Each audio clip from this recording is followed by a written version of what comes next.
हम अक्सर बात करते हैं बहुत सारी चीज़ों को लेकर। द आरजे मुर्सो पॉडकास्ट पर अलग अलग गेस्ट होते हैं, लेकिन एक ऐसे गेस्ट हैं जिनको हम बड़े टाइम से चाह रहे थे कि वो हमारे पॉडकास्ट में आए, क्योंकि एक पर्टिकुलर सेक्शन ऑफ पीपल हमसे ये दरख्वास्त कर रहा था कि आपने गायनकोलॉजिस्ट को लाया, आपने मेंटल हेल्थ के लिए लोगों को लाया, but there was a particular section of people जो कह रहे थे कि आप बच्चों के लिए कुछ करें, क्योंकि आप बच्चों के पॉडकास्ट करते हैं तो बच्चों के लिए कुछ करें।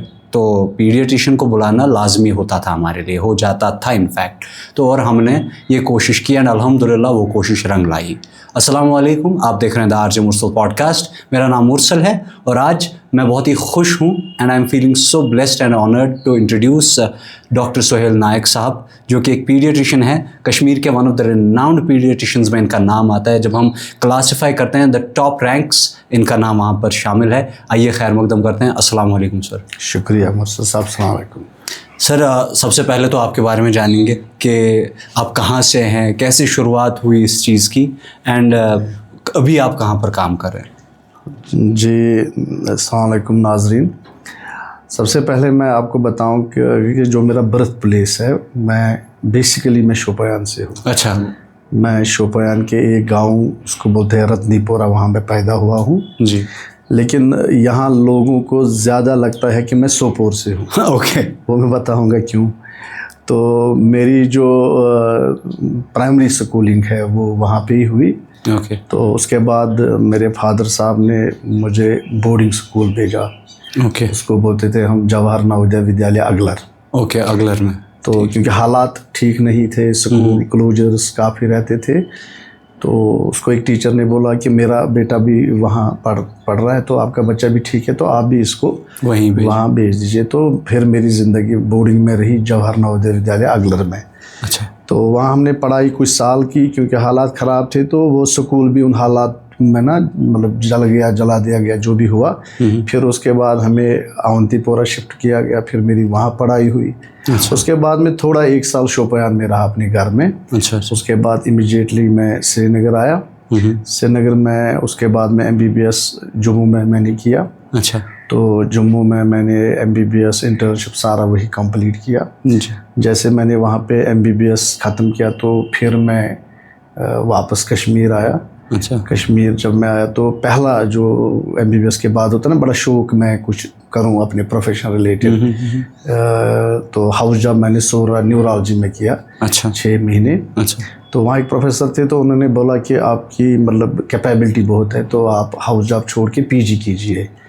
तो मैंने फिर वहाँ मतलब रिज़ाइन करके PG प्रिपरेशन की। ओके। तो उसके बाद पूरे कश्मीर में जो ये नीट MD होता है, तो मेरी रैंक थी 11th। वाह। तो 11th रैंक लेके रेडियोलॉजी के बगैर मैं कुछ भी ले सकता था। मेरे पास अपॉर्चुनिटी सारी थी जी, चाहे मैं आर्थो लूँ, डर्माटोलॉजी लूँ, साइकियाट्री लूँ, मेडिसिन लूँ, तो मेरे पास अपॉर्चुनिटीज़ बहुत थी जी। तो बहुत लोग चाहते थे कि मैं मेडिसिन करके न्यूरोलॉजी करूं, क्योंकि न्यूरोलॉजी में मेरा एक बहुत अच्छा होल्ड था। आपने हाउस जॉब भी की थी? हाउस जॉब भी किया। तो जो प्रोफेसर सुशील राजदान सर है, उसके साथ मैंने लंबा काम किया था 4 साल। अच्छा। मेरा बहुत होल्ड था न्यूरोलॉजी पे। लेकिन पता नहीं बच्चों के साथ मतलब ये अल्लाह ताला का करना था, तो मैंने सोचा पीडियाट्रिक ही कर लेते हैं। अच्छा। मतलब आई कैन नॉट एक्सप्लेन, लेकिन वो था अंदर सा, वो जुनून था कि बच्चों के लिए कुछ में करना है। हाँ। क्योंकि मुझे लगा बच्चों को ठीक करना ज़्यादा वो मतलब कंफर्ट दे रहा है मुझे। ओके। तो उसके बाद मैंने MD किया यहाँ चिल्ड्रन हॉस्पिटल में शुरू। ओके। तो जब मैंने MD अपना कंप्लीट किया तो पहली पोस्टिंग मेरी हुई है डिस्ट्रिक्ट हॉस्पिटल हंदवारा। तो उस पोस्टिंग ने मुझे अपने साउथ कश्मीर से काट के नॉर्थ कश्मीर का समझो बाशिंदा ही बना दिया। ओके। मैंने उस वक्त बहुत कोशिश की कि चनाच में साउथ कश्मीर से हूँ, तो मैं उस वक्त के जो हेल्थ मिनिस्टर थे ताज महिदीन साहब, मैं उससे मिला कि ये जो पोस्टिंग है ये मेरे लिए जेन्युइन नहीं है। ओके। तो उन्होंने डायरेक्टोरेट हेल्थ सर्विस को लिखा भी कि आपने इस बच्चे को एक कोने से उठा के दूसरे कोने पे छोड़ दिया। फिर मैं डायरेक्टर साहब से मिला, मैंने बोला ये पोस्टिंग तो जेन्युइन नहीं है, मुझे पुलवामा शोपियान मतलब अपने ही घर में की तरफ बड़ा नज़दीक था। लेकिन वहाँ हंदवारा में तब एक मसला हुआ था, वहाँ कुछ बच्चे 20 के 30 बच्चे पानी में डूब के उनकी डेथ हुई थी। वो मसला हुआ था वुलर में। अच्छा, वो अच्छा, पिकनिक के लिए गए थे, तो वहाँ वो उस जो बोट थी मतलब फौज वगैरह की, उसमें वो बैठे। ओके, तो वो बोट जो है ना वो टॉपल करके पानी में उनकी डेथ हुई। अच्छा, उसके बाद उस जो वो दुखी भरी कहानी थी, तो उन जो एयरफोर्स है इंडिया की, उन्होंने उनके नाम पे डिस्ट्रिक्ट हॉस्पिटल, क्योंकि वो हंदवारा के बच्चे थे, डिस्ट्रिक्ट हॉस्पिटल हंदवारा में उन्होंने उनके नाम पे एक हॉस्टल बनाया। ओके, एक सेपरेट बिल्डिंग बनाई, उसका इंफ्रास्ट्रक्चर उन्होंने दिया, दवाई दी। ओके, तो डायरेक्टर साहब ने बोला देखिए पीडियाट्रिशियन तो मुझे नॉर्थ से कोई है ही नहीं, ओके, जितने भी पीडियाट्रिशियन आप इस जनरेशन में हो वो आप सारे साउथ कश्मीर से हो। सारे नॉर्थ से एक था वो बाहर था, ओके, वो कुछ डिग्री कर रहा था हेमाटोलॉजी में। तो बोला मेरे पास ऑप्शन नहीं है, आप जाओ। अच्छा, तो पहले 1-2 महीना मुझे डिप्रेशन रहा कि यार मैं घर से बहुत दूर हूँ। फिर मैंने अपने एक गुरु से बात की, वो बोलता है कि तुम्हारे पास 2 ऑप्शन है, या तुम हंदवारा जाओ या तुम अरब दुबई वगैरह जाओ। मैंने बोला घर से तो तुम वैसे भी दूर ही हो, तुम वहाँ जाओ या यहाँ जाओ, अब तुम्हारे लिए ऑप्शन तो मतलब है नहीं कुछ। सही। तो मैंने उसको बोला कि अगर मैं अरब जाता हूँ तो या हंदवारा जाता हूँ, मुझे कुछ फ़ायदे और नुकसान बताओ।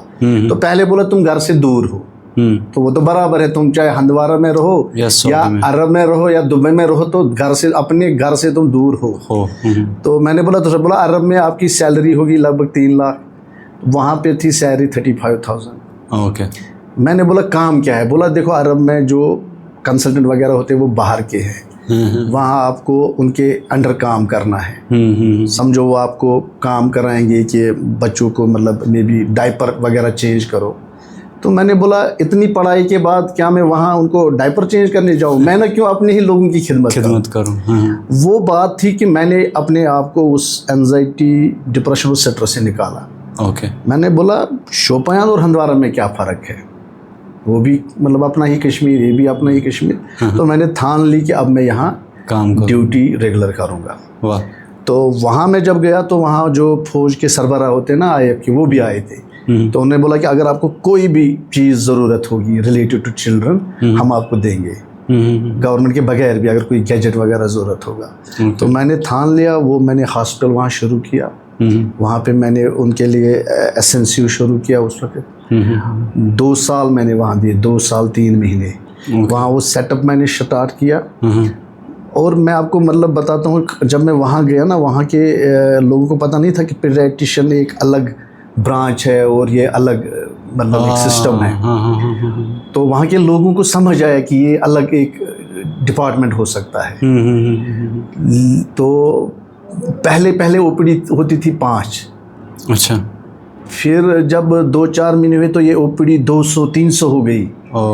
फिर गवर्नमेंट को और पीडियाट्रिशियंस वहाँ लाने पड़े, अशरफ साहब, शौकत साहब वगैरह। फिर उनकी वापस ट्रांसफ़र तो होती रहती थी। मैं रहा 2 साल वहाँ, लेकिन लोगों ने वहाँ मुझे बहुत प्यार दिया। अच्छा। फिर मैं मतलब ये जो अपना साउथ वाला हिस्सा है ना, मैं भूल गया, और मुझे भी लगा कि मैं अब उधर का ही हूँ। तो उसके बाद मैं रजिस्ट्रारशिप करने आया चिल्ड्रन हॉस्पिटल श्रीनगर में। उसके बाद जब अब मेरी दूसरी पोस्टिंग थी, उस वक्त जो डायरेक्टर साहब थे वही थे सलीम साहब। उसने बोला आप कहाँ जाओगे शोपियान? अब मैं आपको इस वक्त ऑप्शन देता हूँ, क्योंकि आपने पहली इनिंग्स में मुझे मसला हल करके दिया, अब दूसरी इनिंग्स में आपको ऑप्शन है। अब आप कहाँ जाना चाहते हो? मैंने बोला सर मुझे अब समझ नहीं आ रहा है कि मेरी आइडेंटिटी क्या है। अब मैं शोपियान जाऊँ, पुलवामा जाऊँ। लेकिन मैंने उसको बोला सर जो श्रीनगर है यहाँ मेरी पोस्टिंग मत कीजिए, क्योंकि उससे कंट्रोवर्सी आएगी कि मैंने सिफारिश की। क्योंकि लोग मैं उस बेसिकली मैं मेडिकल कॉलेज में ना स्टूडेंट्स जो रेजिडेंट डॉक्टर एसोसिएशन होती है उसका वाइस प्रेसिडेंट भी था। मैंने बोला सर उससे मेरे पर्सनल जो कैरेक्टर होता है तो उस पर थोड़ा सवाल उठेंगे। तो उसने बोला फिर क्या करना है डिसाइड करो, क्योंकि पहले तो आपने बहुत कोशिश की, मुझे गलत पोस्टिंग की, मुझे गलत भेजा, आप मिनिस्टर्स के पास भी चले गए, तो इस वक्त सोचो। फिर मैंने सर को बोला आप मुझे सोपोर भेजो। अच्छा। क्योंकि कहीं ना कहीं ये इंक्लिनेशन ना वहाँ की तरफ अब ज़्यादा हो गया था। तो मैंने बोला सर ट्रेन है, तो ट्रेन है वो है तो मैं सोपोर चला जाऊँगा। फिर मैंने दूसरा टेन्योर ज़िंदगी का सोपोर में किया। ओके। जब मैं सोपोर गया तो वहाँ जब मैंने पहले दिन OPD की 5, दूसरे दिन कोई 6-7, तो वहाँ मेरे जो ऑर्डरली थे वो अयूब साहब थे। तीसरे दिन बोलते हैं जब 7 पेशेंट हो गए सर चलो निकलते हैं। मैंने बोला क्यों 7 ही पेशेंट आते हैं यहाँ? बोला सर हाँ 7 काफ़ी होते हैं यहाँ, इससे ज़्यादा ओपीडी आपकी नहीं होगी। तो वो भी सुन रहे होंगे, वो मेरे ऑर्डर लिए पॉडकास्ट इस वक्त। तो मैंने उसको बोला तुम कमर बांध दो, अब हम 8 पेशेंट नहीं देखेंगे, हम 200-300 पेशेंट देखेंगे, लेकिन हमें इस ओपीडी में ठहराव करना है, हमें घर नहीं निकलना है, हम रुकेंगे यहाँ। लोगों को समझ आएगा कि हमारा पीडियाट्रिशियन है या बच्चों का डॉक्टर है, लोग आएंगे, लेकिन जब हम यहाँ रुकेंगे। ठीक। मैंने उसको बिठाया, मैंने बोला चाय का अरेंजमेंट यही करो, हमने यही बैठना है। आप यकीन नहीं करोगे, क्योंकि इसके जो फिजिकल विटनेसेस है ना जो मैं बोल रहा हूँ, वो सारा जिंदा तो है, सब लोग जो मैं बोल रहा हूँ सब लोग। कुछ 10-15 दिन हो गए तो ओपीडी बढ़ने लगी 40, 50, 60 सही बराबर ये ओपीडी इन्फ्लेट हो गई 200-250 तक। ठीक। उसके बाद मैं वहाँ के बीएमओ सर से गया, मैंने बोला सर आप मुझे एक वार्ड दो, क्योंकि स्पेस का क्रंच रहता है पब्लिक सेक्टर्स में। सही। तो उसने बोला मैं देता हूँ, लेकिन क्या आप वार्ड को चला सकते हो? आप एक अकेले पीडियाट्रिशियन हो, आप एडमिट करना चाहते हो, फिर उनका मतलब केयर कौन करेगा? कर सकते हो एडमिट? मैंने बोला मैं सर करूँगा। फिर मैंने एमडी ही क्यों की है। तो उसने मुझे वार्ड के मतलब 10-15 बेड दिए, फिर मैंने एडमिट किए। लोग बड़े सेटिस्फाई हो गए, लोग बड़े खुश हो गए। 2-3 महीने हो गए तो मैं बैठा था चाय पी रहा था, तो जो हमारे उधर सोपोर हॉस्पिटल के ड्राइवर्स थे वो मुझसे मिलने आए। ये बात मैं ज़रूर हिस्ट्री में ना दर्ज करना चाहता हूँ। अच्छा। वो मुझसे मिलने आए तो उन्होंने बोला सर हम आपका शुक्रिया करने आए। तो मैंने बोला मैंने क्या आप लोगों के लिए, आप लोगों से तो मैंने कोई काम नहीं किया, कुछ नहीं किया, शुक्रिया किस बात का, मैंने ऐसा क्या किया जो आप शुक्रिया करना चाहते? बोलते सर यहाँ बच्चों की फैसिलिटी नहीं थी, जो भी बच्चा बीमार होता था हमें दिन में 10 बार जाना पड़ता था श्रीनगर, फिर वापस आना। उससे 2 चीज़ें घिसती थी, गाड़ियों के टायर और हमारी कमर। जब से आप आए ना गाड़ियों के टायर चेंज हुए ना हमारे कमर में दर्द हुई। मैंने सोचा यार ये बात तो दिल को टच कर रही है। तो उससे क्या होता था, उससे मुझे ज़्यादा एनर्जी मिलती थी। अच्छा। और मैं ज़्यादा मतलब देखता था। ओके। आप यकीन नहीं करेंगे, उस वक्त जो मेरा ये हाथ था राइट हैंड, यहाँ पे वो पेन का बना था, वो अब ख़त्म हुई, क्लास्टी उसको बोलते हैं, वो बना था। तो वहाँ मैंने शुरू की। उसके बाद मेरी और एक प्रमोशन हो गई। ओके। लेकिन प्रमोशन में क्या था, उसमें ऑटोमेटिक एक ट्रांसफ़र भी साथ, वहाँ वो कंसल्टेंट का पोस्ट था ही नहीं। कंसल्टेंट पोस्ट मेरे वहाँ दोस्त थे, तो उसको तो डिस्प्लेस करने का जायज़ बात भी नहीं था। तो मैंने उसको बोला तो मैं निकलता हूँ। उसके बाद मेरी पोस्टिंग हो गई पटन में। अच्छा, मतलब आप नॉर्थ में ही थे? नॉर्थ में। तो पटन में आया तो अब मुझे पटन में जो बीएमओ साहिबा थी, मैंने उसको बोला मैम 2 हॉस्पिटल तो मैंने अपनी स्टेबल किए जितना मेरे तक था, अब मैं यहाँ आया, मुझे थोड़ा सपोर्ट चाहिए, मैं यहाँ भी कुछ ना कुछ करके जाऊँगा। ठीक। तो उसने बोला ठीक है। उसने पहले मुझे कमरा दिया, बोला मैं आपको एक पहले कमरा दूंगी, उसके बाद वार्ड दूंगी। लेकिन फिर कोविड आया। तो पटन का जो मेरा टेन्योर था 6, 7, 8, 10 महीने का, वो कोविड में चला गया। ओके। उसके बाद फैकल्टी का इंटरव्यू आया। फैकल्टी के इंटरव्यू में बराबर 74 कैंडिडेट्स थे और 3 बंदों को होना था सिलेक्ट। जब मैं वहाँ JKPSC जम्मू पहुँचा, वहाँ मैंने कैंडिडेट्स की बौछार देखी। मैंने अंदर से सोचा कि सिलेक्ट तो होना है नॉलेज से, क्योंकि सिलेक्ट विलेक्ट तो होना है नॉलेज से, लेकिन दूसरा चीज़ चाहिए कॉन्फिडेंस। मैंने बोला कॉन्फिडेंस में कितना लाऊंगा अपने में, उससे बेहतर है कि जो यहाँ ये दोस्त वगैरह मेरे बैठे में इनकी कॉन्फिडेंस ब्रेक करूँ। तो मैं बैठा पानी पीने, तो मैंने बोला उनको आप लोग क्यों इंटरव्यू देने आए, आप लोगों ने एयर टिकट ज़ाया की। ठीक। उनको गुस्सा आया। मैंने सोचा ये गुस्सा इनको जो लाना था, यही इनकी कॉन्फिडेंस ब्रेक करनी है। ओके। फिर मैं अंदर गया, तो जो अंदर जो इंटरव्यू में पूछे सवाल मैंने जवाब दे दिए। जितने भी उन्होंने पूछे, बड़ा डिस्कशन चला, कहीं पे मतलब कन्फ्यूजन, कहीं पे निकले, मैं निकल गया। उसके बाद अचानक मेरे एक पीडियाट्रिशियन दोस्त का फ़ोन आया कि आपको मुबारक है, आप फैकल्टी में भी अब सिलेक्ट हो गया। तो उसके बाद से मैं as a faculty member, senior consultant, assistant professor duty कर रहा हूँ अपने चिल्ड्रन हॉस्पिटल श्रीनगर में। और वहाँ हमारी मुलाकात भी हुई। और वही हमारी मुलाकात जिन्होंने मुझे आपसे इंट्रोड्यूस कराया था, उन्होंने बोला था बहुत कैरिज्मेटिक डॉक्टर हैं, बहुत ही अच्छे डॉक्टर हैं, बच्चों के फेवरेट हैं। पॉइंट इज़ कि इससे पहले हम आगे बच्चों पे जाएं, कितना मुश्किल होता है बच्चों के साथ, क्योंकि बड़ा पेशेंट जो है वो बड़ा होता है, वो कहीं ना कहीं समझ गया होता है मुझे ये बीमारी है, वो दिक्कत है, यहाँ पे चेंज करवाना है। लेकिन आप क्योंकि बच्चों के साथ जब डील करते हैं, इसमें जो जिन्हें आप नियोनेट्स कहते हैं वो होते हैं, इसमें जो बच्चे होते हैं वो भी कोई बोल भी नहीं पाता है, उनके साथ डील करना कितना मुश्किल होता है? देखिए, जो पीडियाट्रिक्स है ना, ये सबसे टफ ब्रांच है हमारे मेडिकल साइंस में। और हमारे मेडिकल साइंस में ये टफ ब्रांच है और इसमें बहुत इमोशंस भी भरे हैं। ओके। क्योंकि आप एक बच्चे के साथ डील कर रहे हो तो माँ बाप की वो इमोशंस, एक फैमिली का सारा जो मतलब जिसको बोलते हैं ना लगते जिगर, वो बच्चा होता है। बिल्कुल बिल्कुल।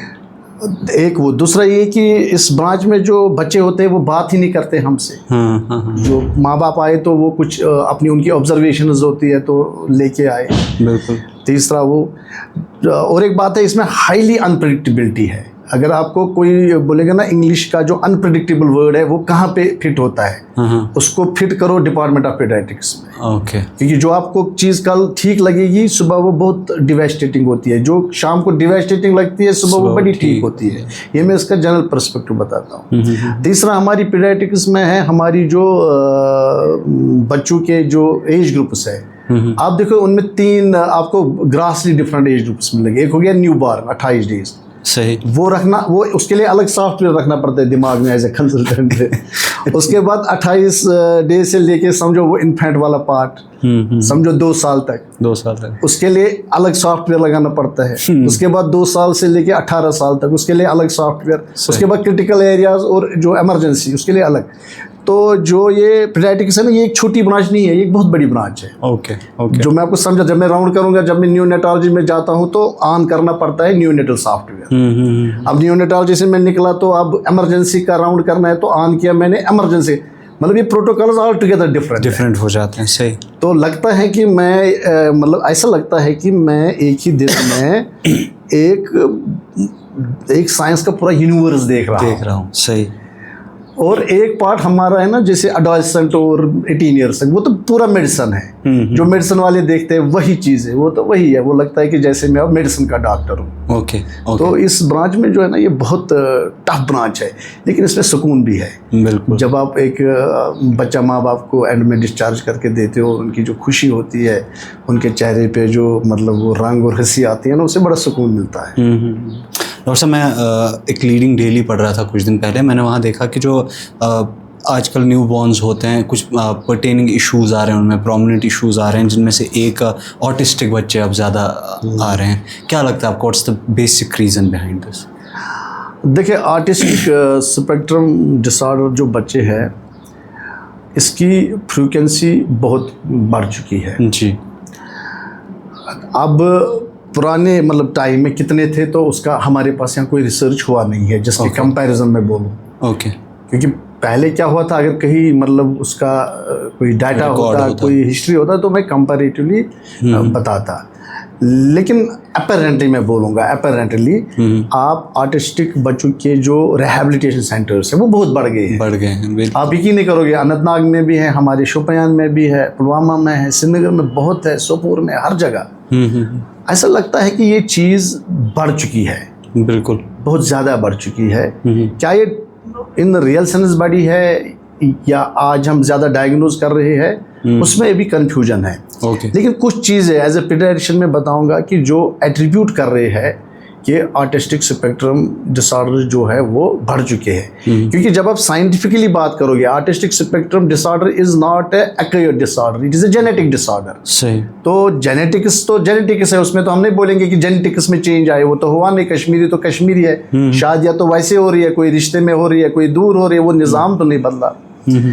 लेकिन कुछ चीज़ें हुई है जो एज ए पीडियाट्रिशियन मेरे दिमाग में है। देखिए, पहले क्या होता था, गांव में होता था कि जो लोग थे ना, वहाँ दीवार वगैरह कुछ नहीं होती थी। सारे गांव के बच्चे ना एक साथ खेलते थे। और जब वो एक साथ खेलते थे, अगर कोई आर्टिस्टिक बच्चा होता भी ना, वो भी निकल जाता उनके पीछे पीछे भागने से। आप मेरी बात समझिए, मतलब एक सोशलाइजेशन थी। रिश्तेदार आते थे, रिश्तेदार जाते थे, कजन्स आते थे, कजन्स जाते थे। वो सिस्टम तो ख़त्म हुआ। अब रिश्तेदार के पास नहीं जाते, हर एक ने 10-10 फुट दीवार लगाई है। आज हमसाया को नहीं देख रहा है ना। दूसरा सोशल फैब्रिक ये चेंज हुआ कि जो स्क्रीन टाइम आया। ओके। तो माँ बाप क्या करते हैं, माँ बिजी रहती है काम से, जो फादर है वो चले गए अपने काम पे, फैमिलीज मोस्टली न्यूक्लियर है। तो माँ बोलती है जब तक मैं कुछ 4-5 काम कर लूँ तब तक बच्चे को फ़ोन सामने रखूँ। तो बच्चा फ़ोन में लगा है, वो उसको कभी वहाँ इंग्लिश लैंग्वेज आ गई, कभी बंगाली, कभी गुजराती, तो उससे भी उसको बिहेवियर में चेंज आता है, जिसको वर्चुअल आर्टिज्म बोला जाता है आज के साइंस में। लेकिन तीसरा चीज़ जो मेरी ऑब्जर्वेशन में है कश्मीर में, लेट मैरिजेस। लेट मैरिजेस से बहुत जेनेटिक डिसऑर्डर्स बढ़ गए। चाहे आप डाउन सिंड्रोम की बात करें या आर्टिस्टिक स्पेक्ट्रम डिसऑर्डर, ये भी बढ़ गए।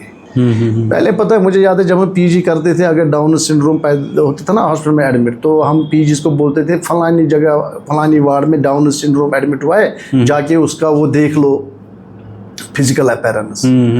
आज हर दिन आपको 1-2 डाउन सिंड्रोम एडमिट होते हैं, that is because of late marriage.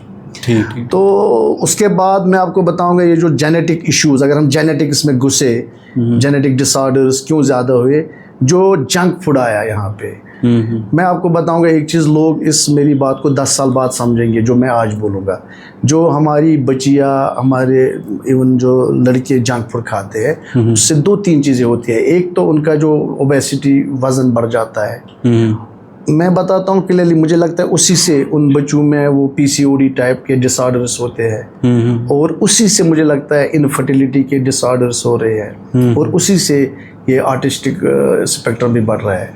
आप मुझे बताएं, पहले तो कभी आपने सुना भी नहीं होगा इनफर्टिलिटी क्लिनिक, अब तो वो भी बहुत बढ़ चुके हैं। तो इस तरह से बहुत कुछ चीज़ें ऑपरेट हो रही है हमारे इस जनरेशन में, जिसको शायद अल्फ़ा जनरेशन बोलते हैं, तो जो हेल्थ के लिए बहुत हज़ार्डस है। बिल्कुल। अब जैसे कि हम बात करते हैं बच्चों के हेल्थ को लेके, तो आ जाता है खाने का मसला कि बच्चे को क्या खाने को दें। सबसे इम्पॉर्टेंट आजकल हम देखते हैं कि यूट्यूब, ये जो डिजिटलाइजेशन ज़्यादा हो गया, इसका एक अनफॉर्चुनेट पार्ट ये भी है कि डिजिटलाइजेशन के चक्कर में हमारी जो माएँ हैं या द गर्ल्स आउट देयर या in fact the fathers out there, वो देखते हैं कि वो कुछ मखाना लाया, बादाम लाया, इन सबको ग्राइंड करके होममेड सिरलैक।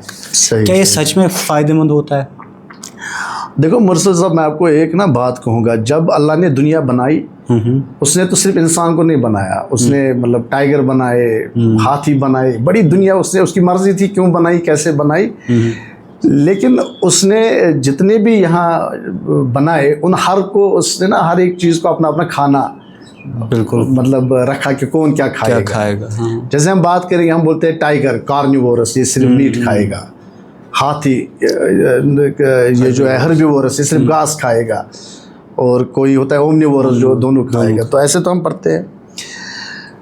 जब यहाँ पे हज़रत आदम सल्लल्लाहु यहाँ पर दुनिया में आए, तो वहाँ से ही अल्लाह ताला ने उनके खाने पीने का अरेंजमेंट तो रखा होगा। बिल्कुल।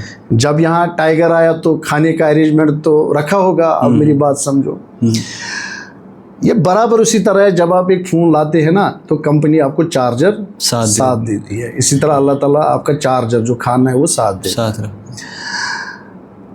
इस खाने पीने में आपको मैं यहाँ से एक सवाल पूछता हूँ, क्या टाइगर कंफ्यूजन में है कि मैं क्या खाऊं? नहीं, वो बिल्कुल कंफ्यूजन में नहीं है, वो सिर्फ मीट ही खाएगा। हाथी कंफ्यूजन में है, मैं क्या खाऊंगा? सही। आपने ज़िंदगी में नहीं देखोगे, डिस्कवरी कितना भी देखो कि हाथी ने गलती से मीट खाया। बिल्कुल। उन एनिमल्स को कंफ्यूजन इसलिए नहीं है क्योंकि उनको कोई यूट्यूबर नहीं है। ओके। उनके पास कोई इन्फ्लुएंसर नहीं है। अगर आप एनिमल किंगडम में भी यूट्यूब डालोगे ना, नेक्स्ट डे आप कंफ्यूजन देखोगे। समझ रहे हैं? ये बहुत कंट्रोवर्शियल हो रहा है, लेकिन बहुत सही बात भी है। सही बात है ना।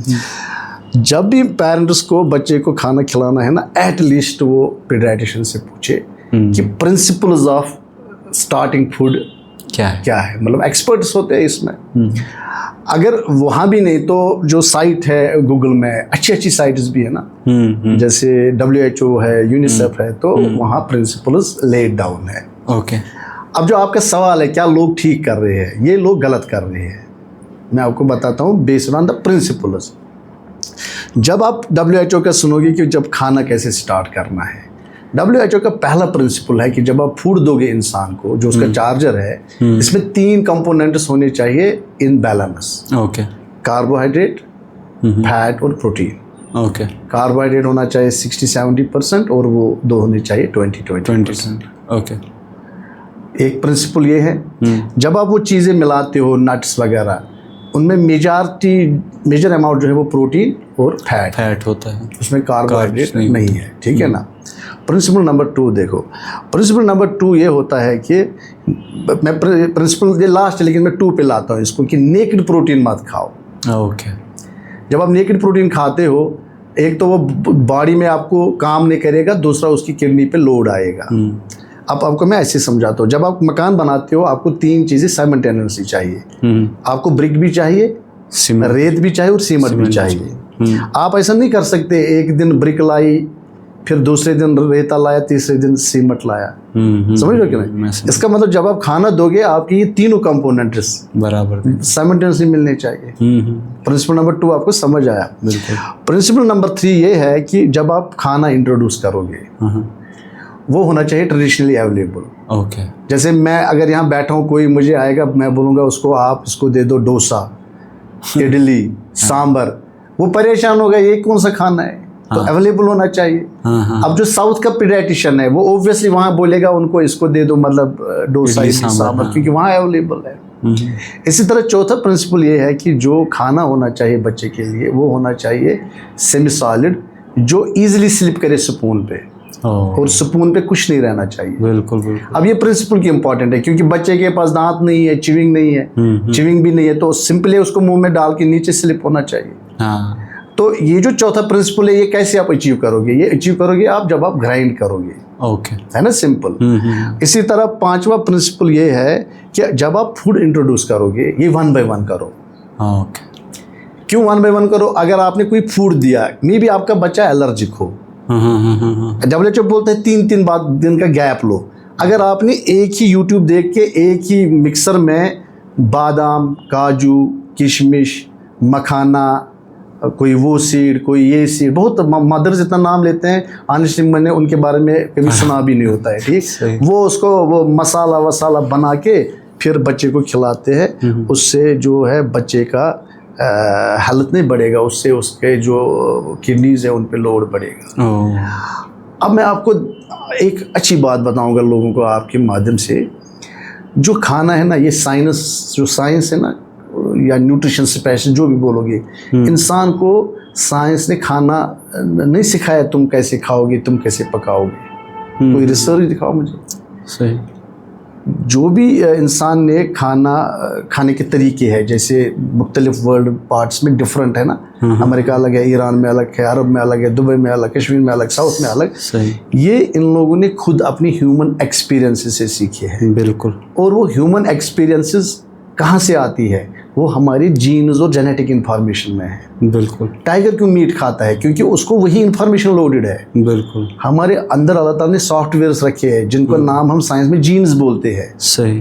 वो सॉफ्टवेयर कैसे काम करेगा, हम बोलते हैं ना जीन कैसे काम करेगा, वो बेसिकली एक सॉफ्टवेयर है। ओके। और वो सॉफ्टवेयर डिटरमाइन करता है टेंडेंसी। तो इसीलिए लोग कौन क्या खाना खाएगा वो हमारे अंदर है। समझ।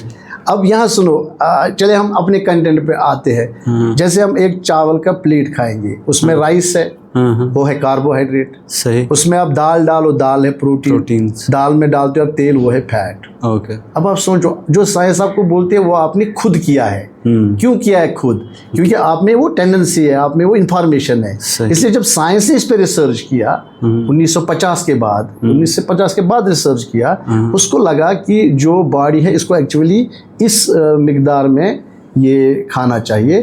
तो इसीलिए अब आप किसी भी कंट्री का फूड एनालाइज करो, आपको बाय डिफ़ॉल्ट मिलेगा 50-60% कार्ब, 20% प्रोटीन 20% प्रोटीन। आज आप बैठो और एनालाइज करो, आपको खुद मिलेगा कि अंदर की टेंडेंसी है। सही बात है। लेकिन खैर लोगों को मैं आपके माध्यम से ये बोलूँगा कि जब आपको बच्चे को खाना स्टार्ट करना हो, आप लोग गलती करते हो, एक तो यही बनाते हो जो आपने बताया मुझे। हाँ, बहुत चीज़ ऐसी भी है जो वो लाते हैं आज मार्केट से। मुझे शाम को गूगल या चैट जीपीटी से पूछना पड़ता है कि ये कौन सी चीज़ है, कहाँ से आई और इसकी कितनी कैलोरीज है और कितने हेल्थ एडवांटेज और बेनिफिट्स है। पता नहीं, लोग तो यूट्यूब से ही लाते होंगे, लेकिन मेरा सिंपल उनको है कि सबसे बेस्ट है आप घर में खाना बनाओ। हाँ। सबसे बेस्ट। देखो लोग, आप यकीन नहीं करोगे, अब मेरे 20 साल हो गए पीडियाट्रिक करने, लोग लाते हैं ना कोई मतलब सेरेलैक, कोई सीरियल। जब मैं उनको बोलता हूँ ना कि ये जो सेरेलैक है इसमें राइस है, राइस आपको पता है, मतलब बहुत सी मदर्स को पता ही नहीं होता है कि हम बच्चे को असल में राइस देते हैं, क्योंकि वो मुझसे डिस्कशन में लगते, सर नहीं नहीं नहीं हम राइस नहीं देंगे, नानी ने बोला राइस मत दो, दादी ने बोला राइस मत दो। मैं बोलता हूँ ठीक है, नानी ने बोला राइस मत दो, दादी ने, मैं जिसने भी बोला ठीक है, देते क्या हो? सर हम सेरेलैक देते हैं ना कुछ मतलब मार्केट फूड। मैं बोलता हूँ अच्छा आप मेरी बात सुनो, सेरेलैक में क्या है? वो मतलब वैकेंट लुक होता है कि उसमें क्या है। जब मैं उनको बोलता हूँ कि उसमें राइस ही है जो आपको थ्रू कंपनी भेजा जाता है और एक हायर रेट्स पे। समझ लो कि नहीं? सही। जैसे लेज में क्या है? आलू। जो आलू आपको 1 रुपया में आएगा वो आपको वो 30 रुपये में बेचते हैं। अब तो ठीक था 30 में बेचते हैं, लेकिन उसमें एडवर्स चीज़ें हैं। उसमें पामोलिन ऑयल है, उसमें हाई साल्ट है। तो हम तो बोलते हैं मत खाओ भाई, घर का आलू खाओ। इसी तरह बेस्ट है लोगों के लिए कि वो घर में खाना बनाए, उसमें उनको एडवांटेजेस है और WHO के साथ वो इनक्लाइन हो जाते हैं, अलाइन हो जाते हैं। घर में जब वो राइस बनाएंगे, कार्बोहाइड्रेट, जब उसमें वो 7 दिन वो 7 चीज़ें बना सकते हैं। पहले दिन कोई मीट वाला बना दिया, दूसरे दिन कोई पल्सेस से लिया, तीसरे दिन वेजिटेबल, चौथे दिन चिकन। मतलब उसको बोलते हैं फूड डाइवर्सिटी। सही। यानी जितना अल्लाह ताला ने दुनिया बनाई है, आप अपने बच्चे को कनेक्ट कर रहे हो। बिल्कुल। मैंने बहुत से न्यूट्रिशनिस्ट का पढ़ा है, वो बोलते हैं कि हर कलर का खाना दे दो बच्चे का। कार्बोहाइड्रेट, प्रोटीन और फैट से जब बड़ी बड़ी बातें करते हैं ना, जो बड़े बड़े स्कॉलर होते हैं उसमें, वो बोलते हैं जब आप हर कलर का खाना दोगे आपकी बच्चे की सेहत ज़्यादा अच्छी रहेगी। अब आप सोचो, मार्केट में जाओ, आप देखो कितनी सब्जियों की कितने कलर है। किसी का ग्रीन कलर है, कोई येलो है, कोई रेड है, कोई पिंक है, कोई मैरून कलर है ना? कितने ब्यूटीफुल कलर्स है। कुछ न्यूट्रिशनिस्ट ये भी मानते हैं कि हर एक कलर से हमें खाना खाना चाहिए। जब आप सेरेलैक देते हो तो यार आप तो एक ही खाना देते हो बच्चे को, सुबह शाम 6 महीने। वो लोग मेरी बात गौर से सुनिए, अगर लोगों को वाजवान देंगे ना 2 दिन, तीसरे दिन बोलेंगे भाई हमें माफ़ी दो, हम वाजवान नहीं खाएंगे, अपना वो साग लाओ। हम वो साग खाएंगे। लेकिन अपना चीज़ जो उनके साथ होती है बच्चे पे वो इम्प्लीमेंट नहीं करते। वो ये नहीं सोचते कि ये बच्चा सेरेलैक खा खा के या जो भी मार्केट का फूड खा खा के थक तो नहीं जाएगा, फूड एवर्शन तो नहीं होगा इसको। बिल्कुल। वही ज़्यादा मदर्स हमारे पास आती है, डॉक्टर साहब हमें कोई भूख बढ़ाने की दवाई दो, कोई ऐसी मैजिकल दवाई दो कि बच्चा ज़्यादा खाए। जब हम एनालिसिस करते हैं, हम बोलते हैं उनको नहीं जी आप गलत खाना देते हो, एक मोनोटोनस फूड देते हो, आपके फूड में डाइवर्सिटी नहीं है, आपके फूड में प्रॉपर प्रोपोर्शंस नहीं है, प्रॉपर वो जो कंसिस्टेंसी हम बोल रहे हैं वो नहीं दे रहे हो। मतलब मैं बोलता हूँ आधा दिन जो ओपीडी में होता है ना, आधा दिन हमें ब्रेन यही कर करके थक जाता है। ये अब रोज़मर्रा का डिस्कशन है। मतलब मदर को ना मोटिवेट करना, हम सुनते हैं, खुश भी हो जाते हैं उनकी बातें सुन सुन के। अच्छा। लेकिन फिर उनको जब यहाँ से सुनाते हैं तो कुछ समझो 60 to 80% मोटिवेट हो जाती है। लेकिन नानी और दादी का प्रेशर मुझे लगता है ज़्यादा रहता है, और पर्टिकुलरली जो मदर इन लॉज है उनका प्रेशर जो है ना डॉटर इन लॉज पे ज़्यादा है। ओके। आज मैं आपके प्रोग्राम से तमाम मदर इन लॉज को अपील करता हूँ seriously, from core of my heart, mother in laws को। वो तो मदर ही होती है, लेकिन मदर इन लॉज को बोलता हूँ मैं कि जो बहू होती है ना वो आपकी डायरेक्शन से थोड़ी डर भी जाती है और ओब्लाइज भी करना पड़ता है। इसलिए मदर इन लॉ से मेरा ये है कि आप लोगों को अगर कोई कन्फ्यूजन है, आप बच्चों के साथ पीडियाट्रिशियन के पास ज़रूर आइए और वार्तालाप जो होगा वो डायरेक्ट होगा। ठीक। और उससे भी अच्छा होता कि अगर मदर इन लॉज की एक एसोसिएशन बन जाए और उनकी प्रेसिडेंट हमारे पास एक ही बार आए, फिर अपने उस मदर इन लॉ के इस सिस्टम को चलाए तो वो तो ज़्यादा आसान हो जाता है, ठीक है ना। ये तो हो गई है इनसाइड न्यूट्रिशन की बात। अब आउटसाइड की बात करते हैं, जो हम फिजिकली चीज़ें देखते हैं, जैसे ऑयलिंग एक बहुत बड़ा इशू होता है कि कौन सी एज में ऑयलिंग करें, करनी भी चाहिए कि नहीं करनी चाहिए। अब मैं अगर अब पर्सनल एक्सपीरियंस की बात करूँ तो एक साइड से बोलते हैं नहीं करो, दूसरे साइड से बोलते हैं करो, कन्फ्यूजन। दूसरा रैशेस, डायपर रैशेस हो जाते हैं। अब पहला सवाल तो यही है मेरा कि क्या डायपरिंग लगानी चाहिए कि नहीं? गुड, ये अच्छा सवाल है। देखो एक चीज़ हमेशा अगर कोई भी आपको कोई कन्फ्यूजन होगा ना, आप बहुत से तरीक़ों से आज की दुनिया में आंसर निकाल सकते हो। ओके। मैं एक एरा में जब मैंने एमडी की, ना हमारे पास गूगल तो था, इंटरनेट नहीं था। मैं नहीं बोलूँगा गूगल नहीं था, गूगल होता है, मे बी 80 से हो, कब से हो, लेकिन हमारे पास इंटरनेट नहीं था। अगर आप कोई क्वेश्चन पूछते थे तो हमें लाइब्रेरी में जाके ही एसेस करना पड़ता था कि इसका एक्यूरेट आंसर क्या है। लेकिन आजकल आपके पास फैसिलिटीज़ है, आप गूगल है, चैट जीपीटी है, कोई डीप सीक है, परप्लेक्सिटी है, कितने आपके पास इंफॉर्मेशन देने के लिए चीज़ें बहुत। लेकिन जब हम अपने एरा में थे ना, जब कोई ऐसा क्वेश्चन पूछता था तो हम पता आंसर इनडायरेक्टली भी निकालते थे। हमारे पास एक आइडिया होता था, अगर वेस्टर्न कंट्रीज़ ने कोई चीज़ बनाई है ह्यूमैनिटी के लिए या ह्यूमन सर्विसेज के लिए, उसमें हमेशा एडवांटेजेस होंगे। ओके, ये मेरा एक इनडायरेक्ट एनालिसिस करता था मैं तब। जो डायपर है ना, ये एक हाइजीन है। ओके, लेकिन ये हाइजीन क्योंकि ये वेस्टर्न कल्चर का एक हिस्सा है, ईजाद है, इन्वेंशन है, अब तो यहाँ भी बनती है। तो ओब्वियसली आपके आंसर, जो आपका क्वेश्चन है उसका डायरेक्ट आंसर है इसके बेनिफिट से, ये एक हाइजीन है। इसमें मैंने बहुत पहले एक आर्टिकल भी लिखा है, मुझे याद है वो आर्टिकल। लेकिन कभी कभी ये हाइजीन हमारे लिए हेल्थ हज़ार्ड बन जाता है। ओके, और वो हेल्थ हज़ार्ड क्यों बन जाता है? Because of poverty. जब हम एक बच्चे को डायपर लगाए, हम बोलते हैं जैसे ही गीला हो ये चेंज करो। अब अमीर माँ बाप भी लगाएंगे और गरीब माँ बाप भी लगाएंगे, क्योंकि माँ बाप के जो एफर्ट्स होते हैं ना बच्चे के लिए, वो मतलब मैंने देखा है कि हर एक एफर्ट लगाता है। सही बात है, ये बात मेरी समझ में। तो गरीब माँ बाप भी दूध का डब्बा लाएगा, अमीर माँ बाप भी दूध का डब्बा लाएगा। कोशिश करते हैं कि हम अपने बच्चे को ना दूध दें। लेकिन गरीबी से कुछ गलतियां हो जाती है, पॉवर्टी से गलतियां हो जाती हैं। जो माँ गरीब होती है वो एक ही डायपर लगा के शाम तक बच्चे को रखती है, तब ये हज़ारस हो जाता है। जब माँ डब्बे का दूध लाती है और गरीबी की वजह से, पॉवर्टी की वजह से ना, उसमें थोड़ा ज़्यादा पानी मिलाती है ताकि इस डब्बे को ना 3 दिन के बजाय 6 दिन निकलती है, तब वो डब्बे का दूध भी हेल्थ हज़ार्ड बन जाता है। ये चीज़ें मैंने खुद देखी है, लेकिन उन चीज़ों को हम क्या ही कर सकते हैं।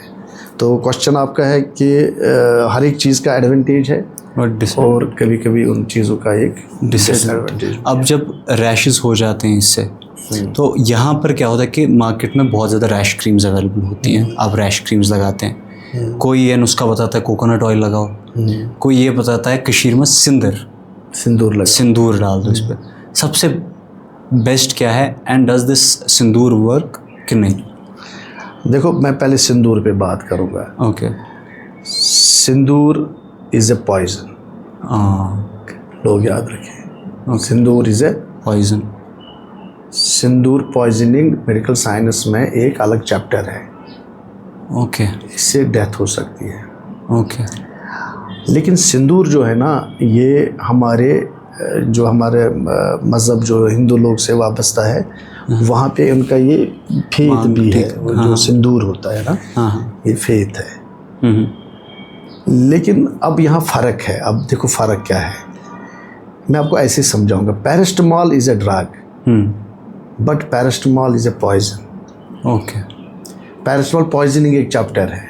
ओके, अब जब सिंदूर को वो अपना रिलीजन पर्पस के लिए लगाया जाता है ना, तो वो एक बड़ी लेडी होती है, उसके आर्गन्स और सिस्टम्स, बॉडी सरफेस एरिया अलग होता है, तो वहाँ पे ये पॉइजन नहीं है। Just like paracetamol, when you take it in a right dose it is not poison. Okay, लेकिन जब आप यही चीज़ एक बच्चे को लगाते हो, क्योंकि उसका बॉडी सरफेस एरिया कम है, वहाँ पे इससे पॉइजनिंग हो जाती है। तो मेरा लोगों से अपील है कि सिंदूर ना लगाए। क्योंकि अगर ज़्यादा क्वांटिटी में एब्जॉर्ब होगा तो सिंदूर पॉइजनिंग हो जाएगी, एवं डेथ भी हो सकती है। ठीक। दूसरा जो आपने रैश क्रीम्स का बताया ना, वो एक्चुअली उनको बोलता हूँ मैं बैरियर क्रीम्स, जो डायपर के मटेरियल और स्किन में एक बैरियर बनाती है। ओके। क्योंकि जो स्किन होता है ना बेबीज़ का, ये बड़ा रिएक्टिव और सेंसिटिव होता है। जैसे आप इसको कोई कपड़ा रखोगे ना, ये रिएक्ट करता है। तो इसलिए बहुत सी बैरियर्स हम लगाएंगे। वो बैरियर्स, आपने बोला कोई ऑयल भी हो सकता है, कोकोनट वो भी हो सकता है, लेकिन बैरियर। लेकिन इम्पॉर्टेंट पॉइंट जो मैं बताऊंगा, जो आप लोगों को याद रखना है कि डायपर जब आप लगाते हो तो चेंज इसको प्रॉपर टाइम पे करना है। जैसे ही गीला लगा, मतलब 1, 2 या 3 सुसु किए बेबी ने, तो ये चेंज जरूर करना है। अगर आपने इसको चेंज नहीं किया, जो डायपर का मटेरियल नहीं, जो अब डायपर में यूरिन है या उसमें पोटी है, जो उस पोटी की केमिकल सब्सटेंसेस है, पीएच है, एसिडिक है, वो स्किन को डैमेज करेगी। इसलिए सबसे पहला सेटअप है कि इसको चेंज इमीडिएटली करना है। दूसरा है कि बैरियर क्रीम्स लगाओ ताकि ये जो सिस्टम है ये कंटैक्ट होकर एलर्जी ना करे, रैश ना करे। तीसरा ये है मतलब साहब कि अब डायपर्स तो कुछ ब्रांडेड है, कुछ इंटरनेशनल ब्रांड है, कुछ लोकल है। तो जो बिजनेस सेक्टर है तो चलना है, तो जो लो क्वालिटी डायपर्स होते हैं वो ज़्यादा रिएक्ट करते हैं। अब लोगों को तो रिकमेंड भी नहीं कर सकते ब्रांडेड, लेकिन एक अपील मैं लोगों को करूँगा कि जो डायपर वो स्टार्ट से रखते हैं ना बेबी को, एक ही डायपर को फिर ले।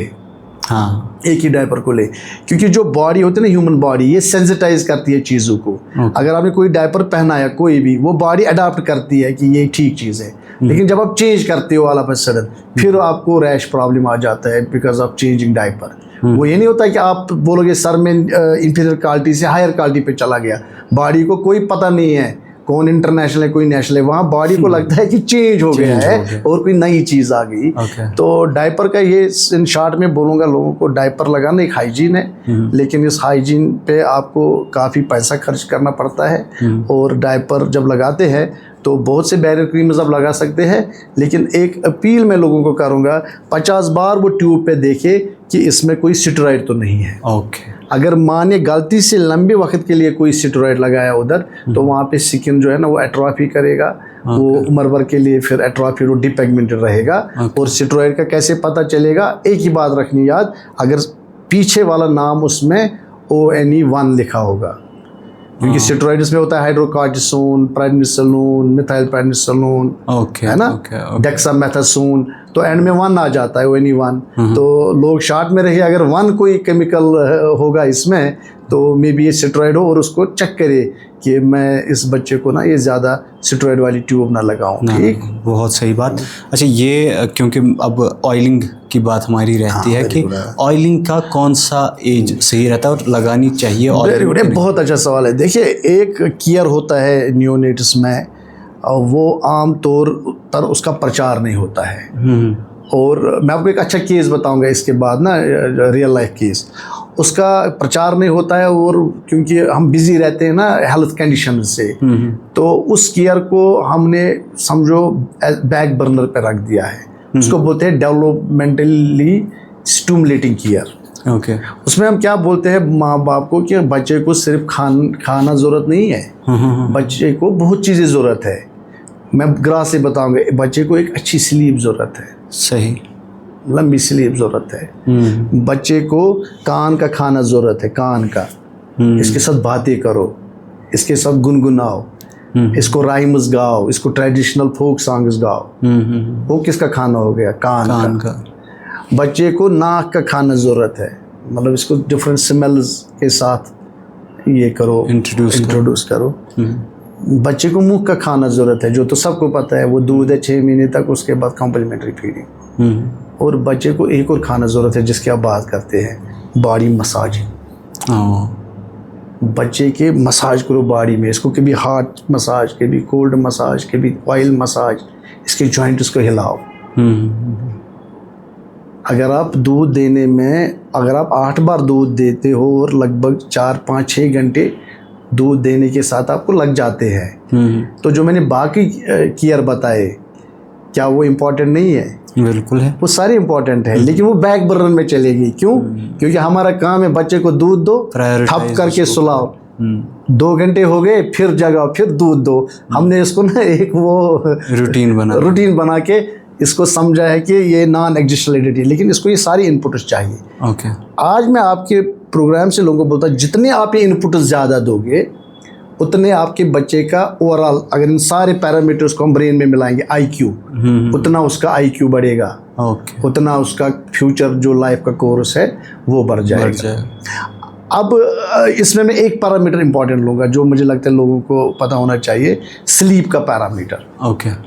देखिए, जब बच्चा हमारे नर्सरी में एडमिट होता है ना, वो बीमार बच्चे होते हैं, वो सिक होते हैं, वो रेस्पॉन्ड नहीं करते अपनी इंटरनल डिमांड्स को, वो प्रीमैच्योर होते हैं। आप समझ रहे हो मेरी बात?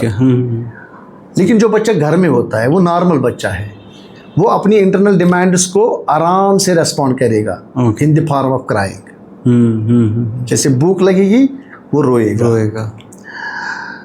जब कोई बच्चा हमारे हॉस्टल में एडमिट होता है तो हम इसको बोलते हैं आप इसको 2-2 घंटे बाद दूध दो। उसका ऑब्वियस है, बच्चा जो है वो रेस्पॉन्ड नहीं करेगा। हमारे आधे बच्चे तो समझो कोमा में है। हाँ। है ना? आपने खुद देखा जब आप थे, कितने बच्चे हैं जो जागते नहीं है। बिल्कुल। कितने बच्चे जिनको ट्यूब लगा के तो उनको हम बोलते हैं भाई आप 2-2 घंटे बाद दूध दो, और मेजर दूध दो, ताकि हमें पता लगे कि हमें IV फ्लूइड कितना देना है और यहाँ से कितना देना है।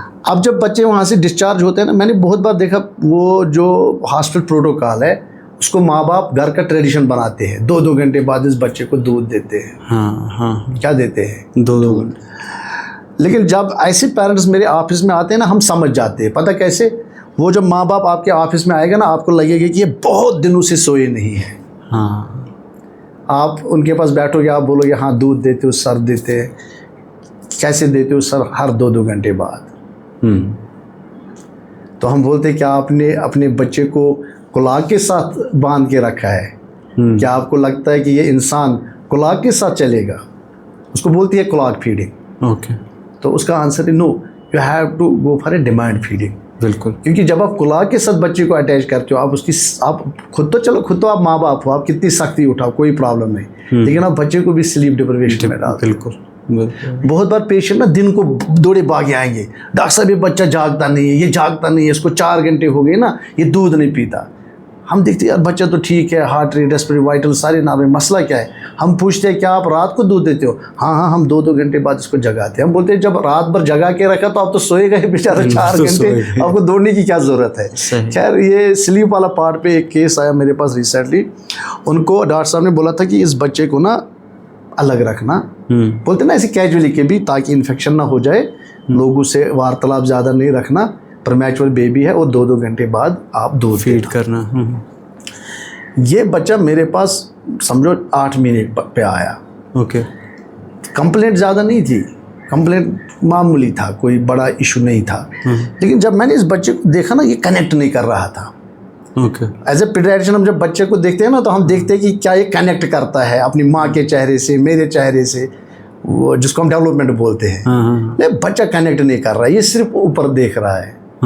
तो मैंने बोला ये बच्चा तो एडमिट हुआ है, लेकिन उतने एडमिशन में तो इसके बड़े इश्यूज नहीं थे, तो आपको नहीं लगता है कि ये कनेक्ट नहीं करता है? मैंने उन्हें बोला सर कनेक्ट क्या होता है? मैंने उसको समझाया कि जैसे माँ के चेहरे की तरह गौर से देखना, थोड़ा हंसना, थोड़ा गुनगुनाना। मैंने उसको थोड़ा ओपन किया ये टॉपिक के, ऐसे बच्चे तो करते हैं, लेकिन ये बच्चा आपका मुझे लगता है कि ये मतलब कनेक्ट नहीं कर रहा है। उसके फादर को ना जल्दी समझ आया कि डॉक्टर साहब असल में क्या कहना चाहता है।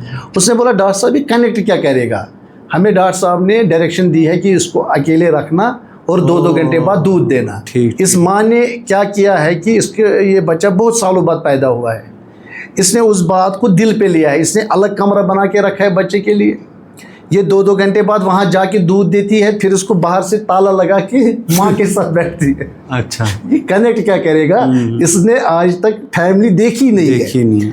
और ये बात उस फादर ने नॉर्मली और कैजुअली नहीं बोली, उसने बड़े स्ट्रेस में बोली। तो मैंने बोला इस बच्चे का क्या नाम रखा है? तो उसने नाम बोला कुछ।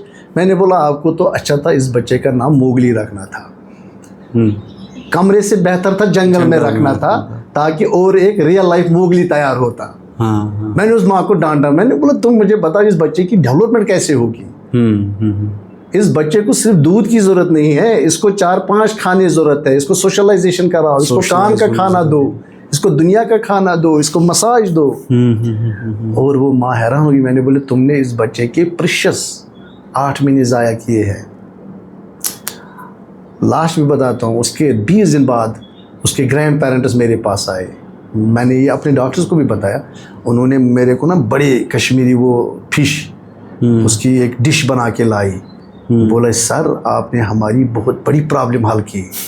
अब हमारी फैमिली में ओवरऑल जो स्ट्रेस है वो कम हुआ और हमारा बच्चा इंटरेक्ट करने लगा। वाह। और मैंने वो जो डिश है ना ज़्यादा चेरिश की।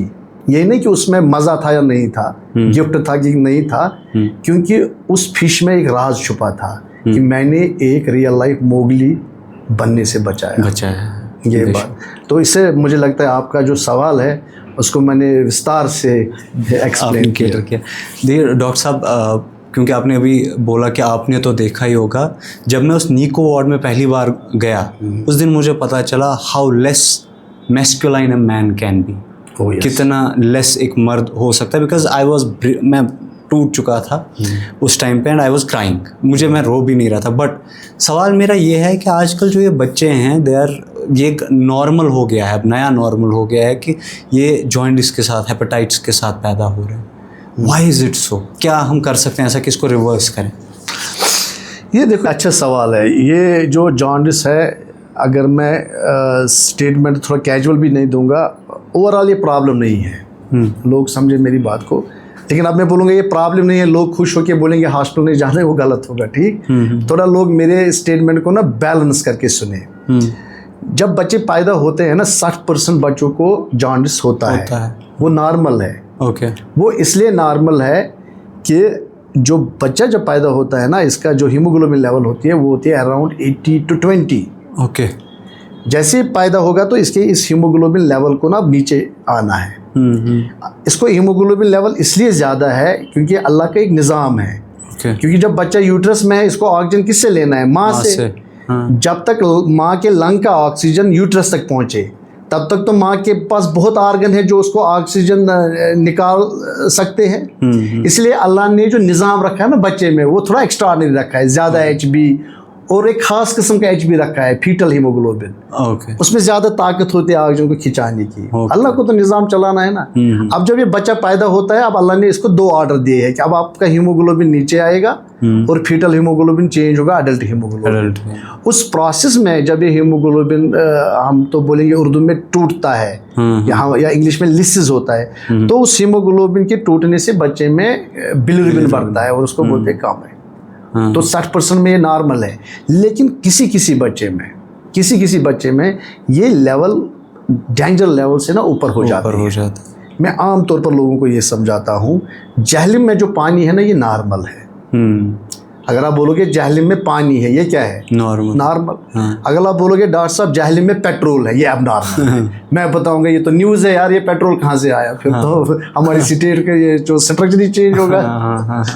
इसी तरह अगर मुझे कोई बोलेगा ना डॉक्टर साहब एक न्यू बॉर्न को कामबे है, जॉन्डिस है, ये नॉर्मल है, अभी समझो। अब जहलिम का पानी अब नॉर्मल है अगर इसकी लेवल जो बढ़ गई ना ऊपर। जब इस जहलिम की वाटर की लेवल बढ़ जाती है ना तो आपके जो गाय सिस्टम है वहाँ 3 कलर्स लगे हैं, ग्रीन, येलो और रेड। ग्रीन पे होता है भाई अलर्ट हो जाओ, लेवल ग्रीन तक आ गई है, थोड़ा मतलब होशियार हो जाओ। येलो पे होती है कि पब्लिक को बोलो भाई अलर्ट है, अगर कुछ नीचे वीचे फ्लोर में कुछ है तो थोड़ा ऊपर ले जाओ। और रेड हो गया भाई फ्लड आने का खतरा है, अब भागो, जो करना है, हमने बोला फ्लड है। ये समझ गए ना आप? सिंपल। इसी तरह जॉन्डिस की लेवल्स होती है। किसी लेवल तक की ग्रीन होती है, उसमें कोई खतरा नहीं है। मैं लोगों को बताऊंगा, लेकिन ज़्यादा डॉक्टरी खुद ना करे, मैं बताऊंगा ताकि वो सेटिस्फाई रहे। अगर आपका बिलिरुबिन येलोपन या जिसको आप पीलिया बोलोगे, अगर 24 घंटे से पहले आया वो डेंजर है। अगर 24 घंटे से पहले आया वो क्या है? डेंजर। अगर बच्चे के हाथ और पाँव येलो है वो है डेंजर। अगर यही पीलिया 14 से 21 दिन ज़्यादा रहा वो है डेंजर, रेड। उसके बीच में जो पेलिया है ना वो ज़्यादा डेंजर नहीं है, लेकिन लिबर्टी में नहीं दे रहा हूँ कि आप खुद एसेस करो। हाँ। क्योंकि किस लेवल पे हमें फोटोथेरेपी देनी है, किस लेवल पे ब्लड एक्सचेंज ट्रांसफ्यूजन होगा, उसका फुल्ली असेसमेंट करेगा डॉक्टर। हाँ। यहाँ पे मैं लोगों को एक सिंपल मैसेज दूंगा, अगर बच्चे को पीलिया होता है ये कोई प्रॉब्लम नहीं है, this is most commonly normal, number 1। Number 2, आप भागते हो पीर फकीरों के पास वो मत करो, आप कनेक्ट हो जाओ डॉक्टर के पास। और बिलिरुबिन का protocol hour to hour change होता है, आवर टू आवर चेंज होता है। किस बच्चे में कौन सा इंटरवेंशन लगेगा वो हम ही डिसाइड करेंगे। जो चीज़ मतलब ग्रीन होगी 72 आवर्स पे, वो चीज़ 36 आवर्स पे रेड हो सकती है। ये बहुत बड़ा टॉपिक है। यहाँ पे मैं लोगों को अब 2 ही बातें बोलूँगा शॉर्ट में, क्योंकि मेरी बात से ना फिर कंफ्यूजन हो जाते हैं कभी। एक ये है कि बिलिरुबिन एक नॉर्मल चीज़ है, जिस तरह जहलिम में पानी है, लेकिन कभी कभी ये जहलिम का पानी जो फ्लड का रवैया इख्तियार करता है, इसी तरह ये बिलिरुबिन कभी डिलूज कर सकता है, फ्लड कर सकता है। तो उसके लिए आप नियर पे तो बहुत पीडियाट्रिशियन, हर जगह बच्चों के डॉक्टर है, वहाँ पे वार्तालाप में रहिए। अपने खुद के डिसीजंस और चैट जीपीटी के डिसीजंस मत लो, और पॉइंट 2 पीर वगैरह के पास मत भागो, क्योंकि आप एक प्रीशियस टाइम ज़ाया करते हो। एक फोटोथेरेपी से हम एक ब्रेन बचाते हैं, एक ट्रांसफ्यूजन, एक एक्सचेंज ट्रांसफ्यूजन से हम एक ब्रेन बचाते हैं, क्योंकि पीडियाट्रिक्स में ये प्रिंसिपल रूल है, हमें जिंदा बच्चा नहीं देना है माँ बाप को, हमें जिंदा बच्चा विथ इंटैक्ट ब्रेन देना है। क्योंकि हमारा एक स्लोगन है, intact brain means intact nation. वाह सर, ये तो बहुत सही बात, you put it in a right way. लेकिन मेरा सवाल अब थोड़ा सा हम आगे बढ़ते हैं। जितना ये बच्चा बड़ा होता जाता है, आजकल हम देखते हैं कि मेंटल हेल्थ इश्यूज़ बच्चों में भी बढ़ रहे हैं। छोटे छोटे बच्चों में हम देख रहे हैं कि वो प्रोक्रेस्टिनेशन करते हैं, या whatever, I don't even know, मेरे को ये वर्ड्स प्रोनाउंस करने भी नहीं आते, जो बच्चों में प्रॉब्लम्स हैं। बच्चा अलग थलग रहने लगता है पहले से ही। ये जी क्या है, ये इंट्रोवर्ट है, ये बात नहीं करता ज़्यादा। तो क्या है प्राइम कॉजेज़? देखो, जो ये बहुत अच्छा सवाल है मुरसल साहब, मैं इसको बताऊंगा कि ये जो डोमेन है ना, मैं हैरान हूँ। एक्चुअल जो डोमेन है ना अडोलसेंस का, ये पीडियाट्रिक डिपार्टमेंट का है। लेकिन हम इतने बिजी है बाकी इश्यूज से कि अडोलसेंट ग्रुप जो है ना, उन पे हमारी नज़र गुजर नहीं रहती है। ये मैं क्लियरली बताऊंगा। लेकिन गवर्नमेंट ऑफ इंडिया इतनी कमज़ोर नहीं है। अडोलसेंट जो लोग हैं ना, ग्रुप ऑफ पॉपुलेशन, उनके लिए गवर्नमेंट ऑफ इंडिया में अलग हेल्थ प्रोग्राम चल रहे हैं। वो पूरे हॉस्पिटल से स्कूल तक कनेक्टेड है। लेकिन आपका सवाल है कि बच्चों में बहुत से साइकोलॉजिकल और साइकेट्रिक डिसऑर्डर्स है। मैं बिल्कुल समझूंगा सिंपल। जब हम अर्ली चाइल्डहुड या प्री स्कूल चाइल्डहुड में आएंगे, वहाँ पे साइकोलॉजिकल एक्सीज होती नहीं है बच्चे को। ये बात समझो। एक साल के बच्चे को कितनी साइकोलॉजिकल एक्सीज है। लेकिन अगर वहाँ पे आपको डेवलपमेंटल इश्यूज है, वो आर्टिस्टिक हो सकते हैं, अटेंशन हाइपरकाइनेटिक डिसऑर्डर हो सकता है, या कोई न्यूरो डिसेबिलिटी हो सकती है। लेकिन जब बच्चा स्कूल एज पे पहुँचता है, वहाँ पे एक बच्चे की खास एक साइकोलॉजी होती है, और उसको प्रिजर्व करना बहुत मुश्किल है। अगर आप स्कूल में एक बच्चे को बुलिंग करोगे ना थोड़ी सी, और माँ बाप और टीचर उसको एड्रेस नहीं करेंगे, वो फुल ब्लाउन डिप्रेशन में चला जाएगा। बिल्कुल। इसी तरह से ये जो आप बोलते हो ना कि एक मेंटल एक्सीज, देखो एक तो ब्रेन होता है, ब्रेन हो गया जो स्ट्रक्चर है, लेकिन ब्रेन के बाहर एक चीज़ है जिसको माइंड बोलते हैं। आपका क्वेश्चन है कि माइंड को कैसे प्रिजर्व हेल्थी रखे। ब्रेन तो दिया अल्लाह ने, ब्रेन तो आपको मिला, हार्डवेयर भी मिला, सॉफ्टवेयर भी मिला, लेकिन उसमें एक फंक्शन है माइंड। वो माइंड कैसे प्रिजर्व करेंगे? माइंड को प्रिजर्व करना एक बहुत डिफिकल्ट टास्क है पेरेंट्स के लिए इस ज़माने में। बिल्कुल सही। क्योंकि बच्चे जो है वो साइकोलॉजिकली फ्रजाइल है। बच्चों के पास बहुत प्रेशर्स है, educational pressures, school pressures, academic pressures, screen time. और मैं आपके प्रोग्राम से मुझे चांस मिला, यहाँ जो एक बहुत बड़ा माफिया चल रहा है ना, वो है ड्रग माफिया। देखो आजकल हमारी स्टेट निकली है ड्रग के खिलाफ। मैं बहुत खुश हो रहा हूँ, क्योंकि जब हम पहले मैं यहाँ एक बात करूँगा ना, ताकि लोगों को इमोशनली समझ आए। मेरे पास एक फादर आए गरीब, वो फेरन कटा फटा सा ना, बहुत गरीब, टूटी सी चप्पल, मेरे ओपड़ी में आया। मैंने बोला मतलब टिकट लेके। तो मैंने बोला हाँ बताओ बच्चे को क्या प्रॉब्लम है। उसने अजीब प्रॉब्लम बोला आप डॉक्टर साहब लिखो डीएसपी साहब को मेरे बच्चे को अरेस्ट करें। क्या बोला? मैंने बोला भाई यार मैंने इतनी डॉक्टरी की है, ये क्या बता रहे हो तुम, ये कौन सा चीप कंप्लेंट है कि आप बोलते हो ओपीडी टिकट पे आप लिखो मेरे बच्चे को मेरे बच्चे डीएसपी साहब को लिखो मेरे बच्चे को अरेस्ट रखे। तो मैं देख रहा हूँ, मैं बोलता हूँ यार बंदा तो पागल भी नहीं लग रहा है, गरीब तो लगा मुझे, लेकिन वो पागल मुझे नहीं लगा। मैं बोला यार नीचे बैठो, ये क्यों बोल रहे हो तुम, मतलब लोग तो मुझे बोलते हैं सर में दर्द है, मतलब है ना जो कंडीशंस होती है, तो आप तो अजीब बोलते हो। मतलब मैं समझना चाहता, मेरे दिमाग में नहीं आया कि ये क्यों बोल रहे हैं, क्योंकि पहली एक्सपीरियंस थी। वो बाप मुझे बोलता है मेरे बच्चे को ड्रग एडिक्शन में इन्वॉल्व कराया गया हो चुका है, और अब क्या प्रॉब्लम है हमारे पास, मतलब उतना जो रिसोर्सेज थे, मतलब माँ के झुमके, माँ का सोना, वो उसने सब बेच डाल के ड्रग में मतलब ख़त्म किया। तो मैं डॉक्टर के पास गया, जितनी भी मेहनत की, मुझे ट्रीटमेंट नहीं हो रहा है इसका। लेकिन अब मैं चाहता हूँ अगर डीएसपी साहब इसको अरेस्ट रखे तो ये जेल में रहेगा और ये वहाँ ठीक हो जाएगा। तो मैंने उसको बोला बेटे ये चीज़ें पुलिस स्टेशन में ठीक नहीं होगी, इसके लिए रिहैबिलिटेशन सेंटर्स है हमारे SMHS में, बारामूला में, आप वहाँ ले जाओ इस बच्चे को, आपका मसला वहाँ हल होगा। आप तो आए मेरे पास, मैंने आपका कंप्लेंट सुना, लेकिन ऐसे तो नहीं होगा, पुलिस ऑफिसर इसको क्यों बांध रखेगा, उसको तो वहाँ ये मर जाएगा, क्योंकि जब इसको ड्रग विड्रावल होगा तो वो नहीं कर सकता ना। तो आप ऐसे करो। लेकिन मुझे आप ये बताओ कि ये ड्रग में क्यों इन्वॉल्व हुआ, क्योंकि अब मुझे क्यूरियोसिटी बढ़ गई ना कि अगर ये गरीब मतलब बाप का बेटा है, चलो स्ट्रेस डिप्रेशन तो होगा, लेकिन इन्वॉल्व कैसे हुआ। उसने मुझे स्टोरी बताई ना, मैं अपने बच्चों को रोज़ वो बोलता हूँ, क्योंकि कश्मीर के सारे बच्चे मेरे अपने बच्चे हैं। As a paediatrician I presume that I am voice of all kids of Kashmir. सही बात, जो उनके साथ होना है ना मुझे बोलना है। उसने बोला कुछ कल्प्रिट लोग इसको दे रहे थे, कोई पेप्सी, कोई लेज, कोई वो उसमें डालते हैं थोड़ी थोड़ी दवाई। बोला पहले वो इन्वॉल्व करते हैं इनको, फिर इनके ऊपर बिजनेस करते हैं। आप मेरी बात समझ रहे हो कि नहीं? कस्टमर बनाते हैं इनको। मैंने बोला फिर क्या करते हो? बोला सर प्रॉब्लम ये है हमारे कश्मीर में, जो यहाँ ड्रग्स बेचता है ना अडोलसेंट्स को, वो बहुत अमीर है, उसके पास बहुत पैसा है। सही। और उसको लोग अपने मोहल्ले का प्रेसिडेंट या कुछ बना देते हैं। और जो बच्चे इन्वॉल्व होते हैं ना वो हम गरीबों के हैं। उसने अपना फैरन काटा, मतलब ना इमोशनल हो गया। जब उसने ये बोला ना मैं हैरान हुआ। मैंने बोला ये तो बड़ी प्रॉब्लम, ये तो कल हमारे बच्चों के साथ भी होगा।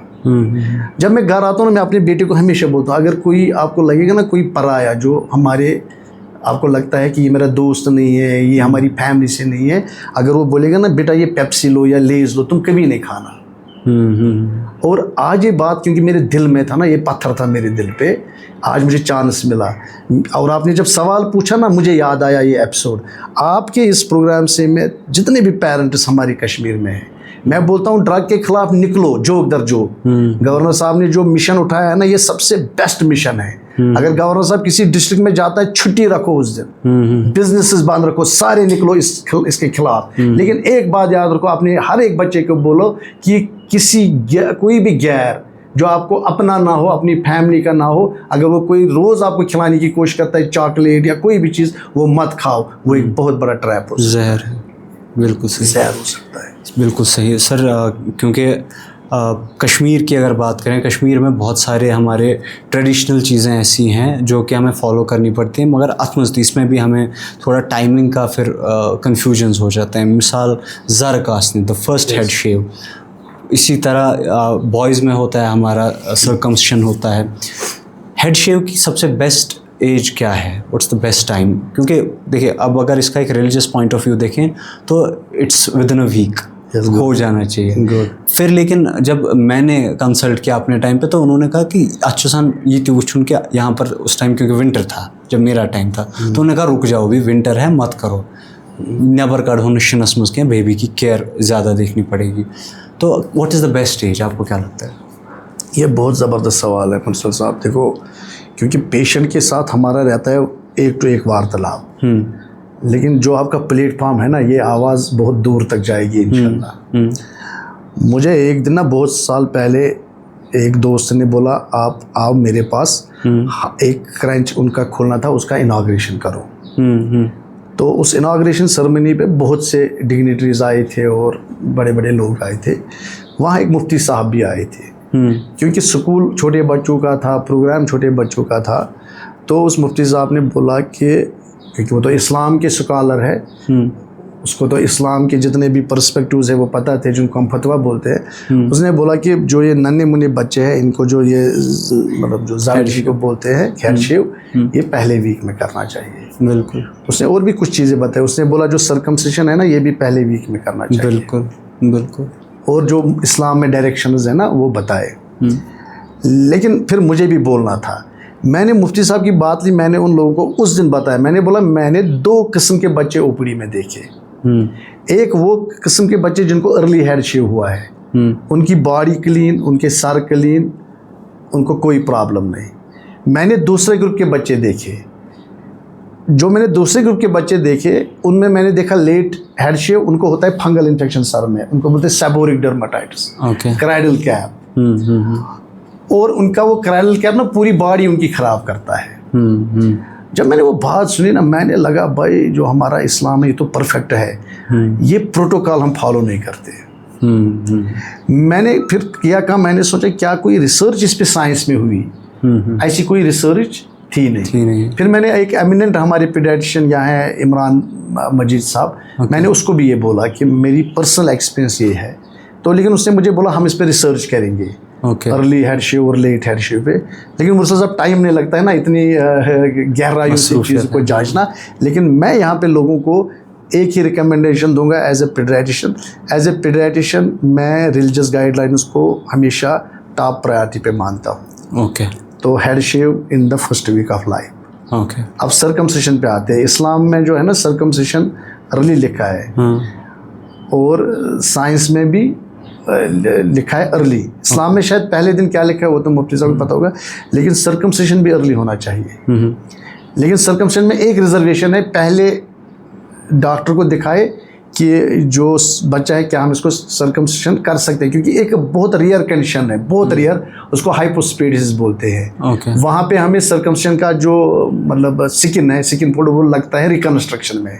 अदरवाइज जो सर्कमसिशन और हेड शेव है इन पे इस्लामिक गाइडलाइंस फॉलो होनी चाहिए, सिंपल। ठीक, इस पे मेरे से ज़्यादा जो मुफ्ती साहब की गाइडलाइन है उसको फॉलो करो। सही। अच्छा, ये जो फार्मूला फीड्स होते हैं, पहले तो हर एक इनफैक्ट उस फार्मूला फीड पे लिखा हो, कुछ ही बिजनेसेस ऐसे होते हैं। हम ना परसों कहीं जा रहे थे, मेरी टीम थी साथ में, हम एक नशीद शूट कर रहे थे।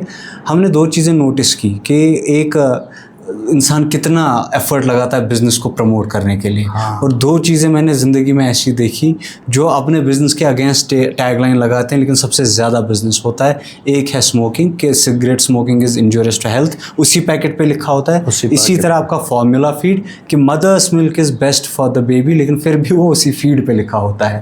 तो ये तो हमें पता है कि मदर्स मिल्क इज़ बेस्ट। अब बहुत सारे केसेस में नहीं बनता। अब ये फार्मूला फीड को चूज़ कैसे करें? देखो, पहले मैं स्टार्ट करूंगा, formula as a paediatrician formula feed को हम प्रमोट नहीं कर सकते। समझ रहे कि नहीं? दूसरा, अगर हमने बोला भी फार्मूला फीड पियो, किसी कंपनी को हम प्रमोट नहीं कर सकते। लेकिन मैं कुछ जो प्रैक्टिकल लाइफ बोलते हैं ना, थ्योरी एक चीज़ होती है और प्रैग्मेटिक लाइफ एक अलग चीज़ होती है। देखो, दूध की हम बहुत तारीफ़ें करते हैं, ब्रश मिल्क की, कि ये हमेशा अवेलेबल है, इसकी स्टरलाइजेशन नहीं करनी है, इसमें इम्यूनोलॉजिकल प्रॉपर्टीज़ है, इम्यूनोग्लोबुलिन, इससे बच्चे का इन्फेक्शन रेट कम होती है, इससे सेहत बढ़ती है, इससे बच्चे को 10 पॉइंट इसके IQ ज़्यादा होते हैं, इससे माँ के ब्रेस्ट कार्सिनोमा, ओवरियन कार्सिनोमा कम होते हैं। उसके अलावा भी मैं ब्रेस्ट फीडिंग के एडवांटेजेस बताऊँगा। ब्रेस्ट फीडिंग के थ्रू ना मेमोरी भी ट्रांसफ़र होती है। अच्छा, अगर ये स्टेटमेंट में पेन ड्राइव के ज़माने से पहले देता ना, लोग बोलते हैं डॉक्टर साहब ने क्या बोला, मेमोरी ट्रांसफ़र। क्योंकि आज के ज़माने में तो मुश्किल नहीं है, क्योंकि आज लोगों को पता है अगर हम यहाँ व्हाट्सएप से फ़ोटो अमेरिका भेजेंगे 1 सेकंड में जाएगा। बेटा, जब हवा से कोई फ़ोटो चली जाएगी तो माँ के दूध से क्या मेमोरी और नॉलेज ट्रांसफ़र नहीं होगी? होती है। बहुत एडवांटेजेस है। लेकिन जब एक माँ का पेट काटा जाता है, वो कैसे दूध देगी? वो पेन में है, उस तरह प्रैक्टिकल लाइफ में आना है ना, तो मे बी वो माँ दूध ना दे सके because of pain, because of agony, because of anaesthesia, so many things. हम लेक्चर झाड़ते हैं भाई, ब्रश मैंने जिस तरह मैंने झाड़ने में तो मुझे कितने मिनट लगे, 1 मिनट भी नहीं लगा, लेकिन प्रैक्टिकली पॉसिबल है। इसलिए कभी कभी मैं बताऊंगा हमें फार्मूला मीड या डब्बे की दूध की ज़रूरत पड़ती है, इसमें कोई शक नहीं है। लेकिन मैं तो नाम नहीं लिख सकता वो ठीक है या ये गलत है, लेकिन मेरा एक ज़िंदगी का ना एक एक्सपीरियंस है। मैं हमेशा लोगों को बोलता हूँ कि हमने ज़िंदगी ना गाँव से शुरू की, और आज मैं मतलब एसोसिएट प्रोफेसर या असिस्टेंट प्रोफेसर हूँ।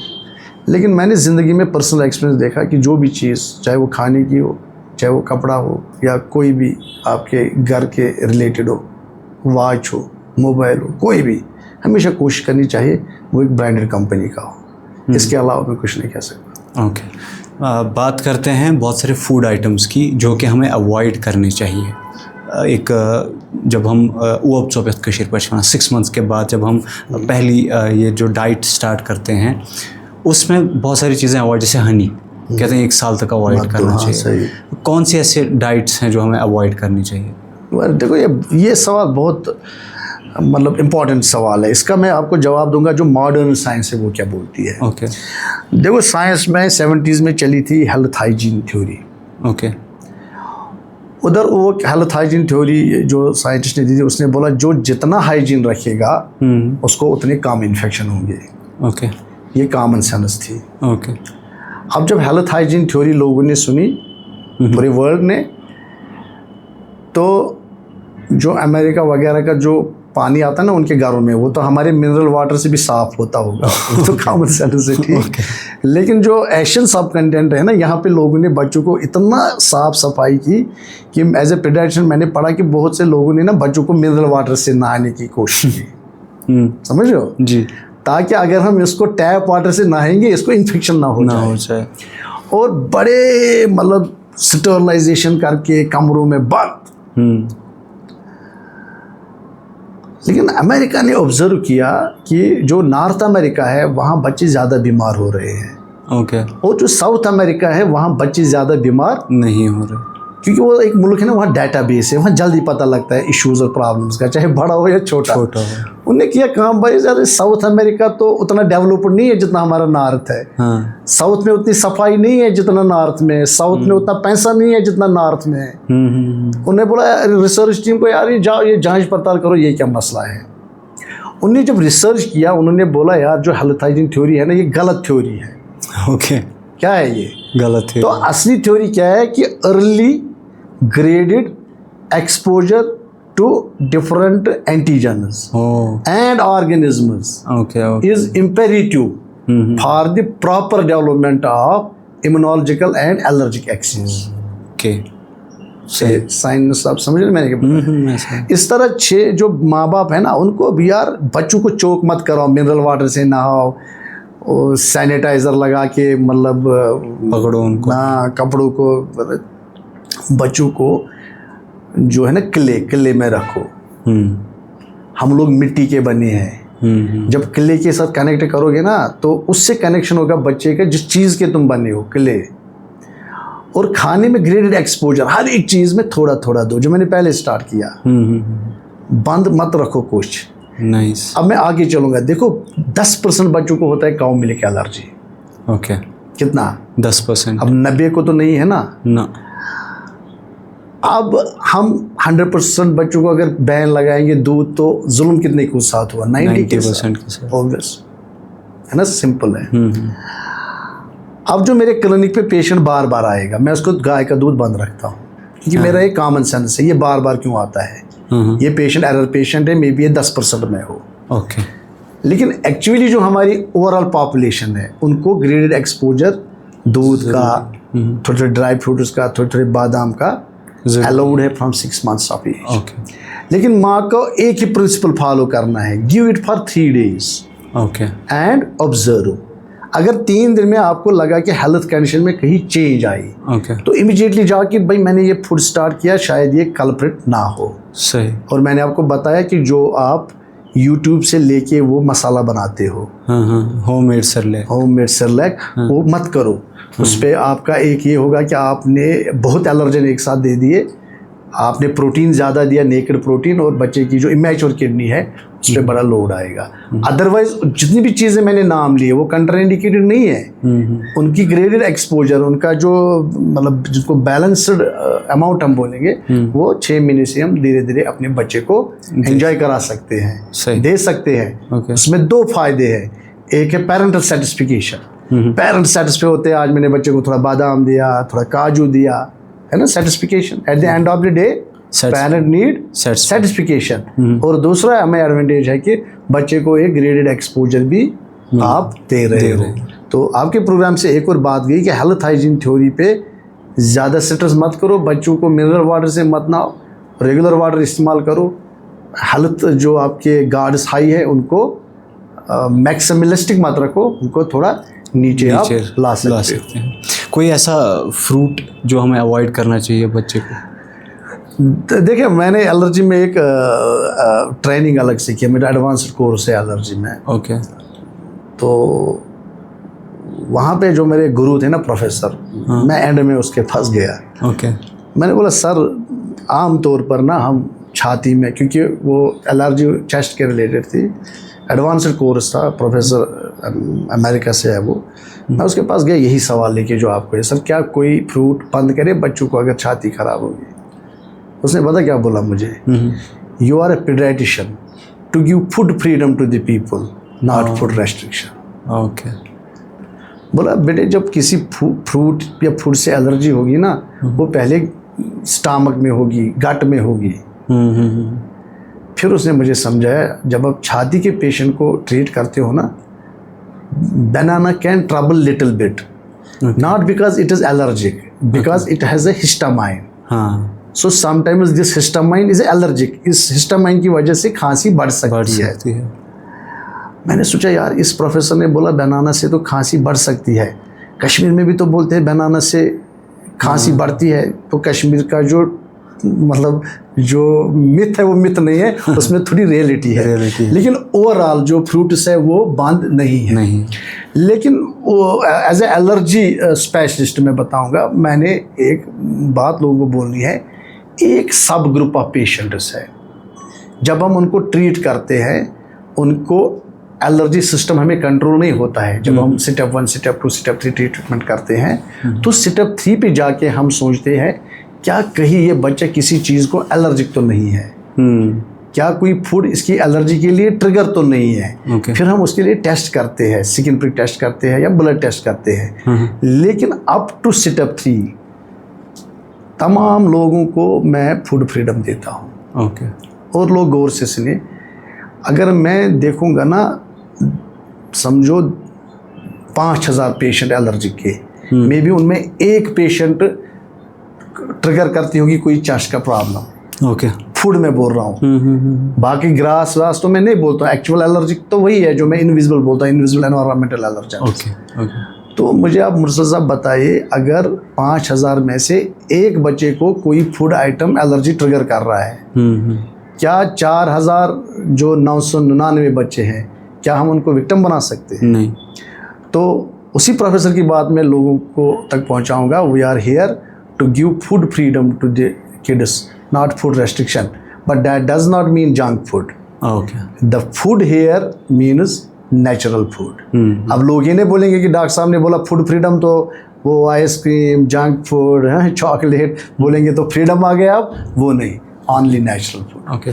आखिरी कुछ सवालात हैं मेरे, 2-3। सबसे पहला और इम्पॉर्टेंट सवाल मेरा जो रहेगा वो रहेगा रिगार्डिंग जो पेरेंटिंग होती है आजकल, उसके जो मेन चीज़ें। अब जैसे मैं एक सिंपल सा इशू आपको बता दूं कि हमें एज पेरेंट्स हम बहुत ज़्यादा कभी कभी इतना ये हो जाते हैं, केयरफुल हो जाते हैं बच्चे के तरफ कि हम उसे, जैसा आपने कहा, कॉर्नर कर देते हैं, गायरे कौन असमस्तवान। कभी कभी हम इतना लीनियंट भी हो जाते हैं कि हम लापरवाह माने जाते हैं। अब इसमें बहुत सारे प्रोसेस हैं। फॉर एग्जांपल, सबसे पहली चीज़, एक माँ बहुत ही कॉन्शियस होती है टुवर्ड्स बर्पिंग, कि मुझे बर्पिंग देखनी है।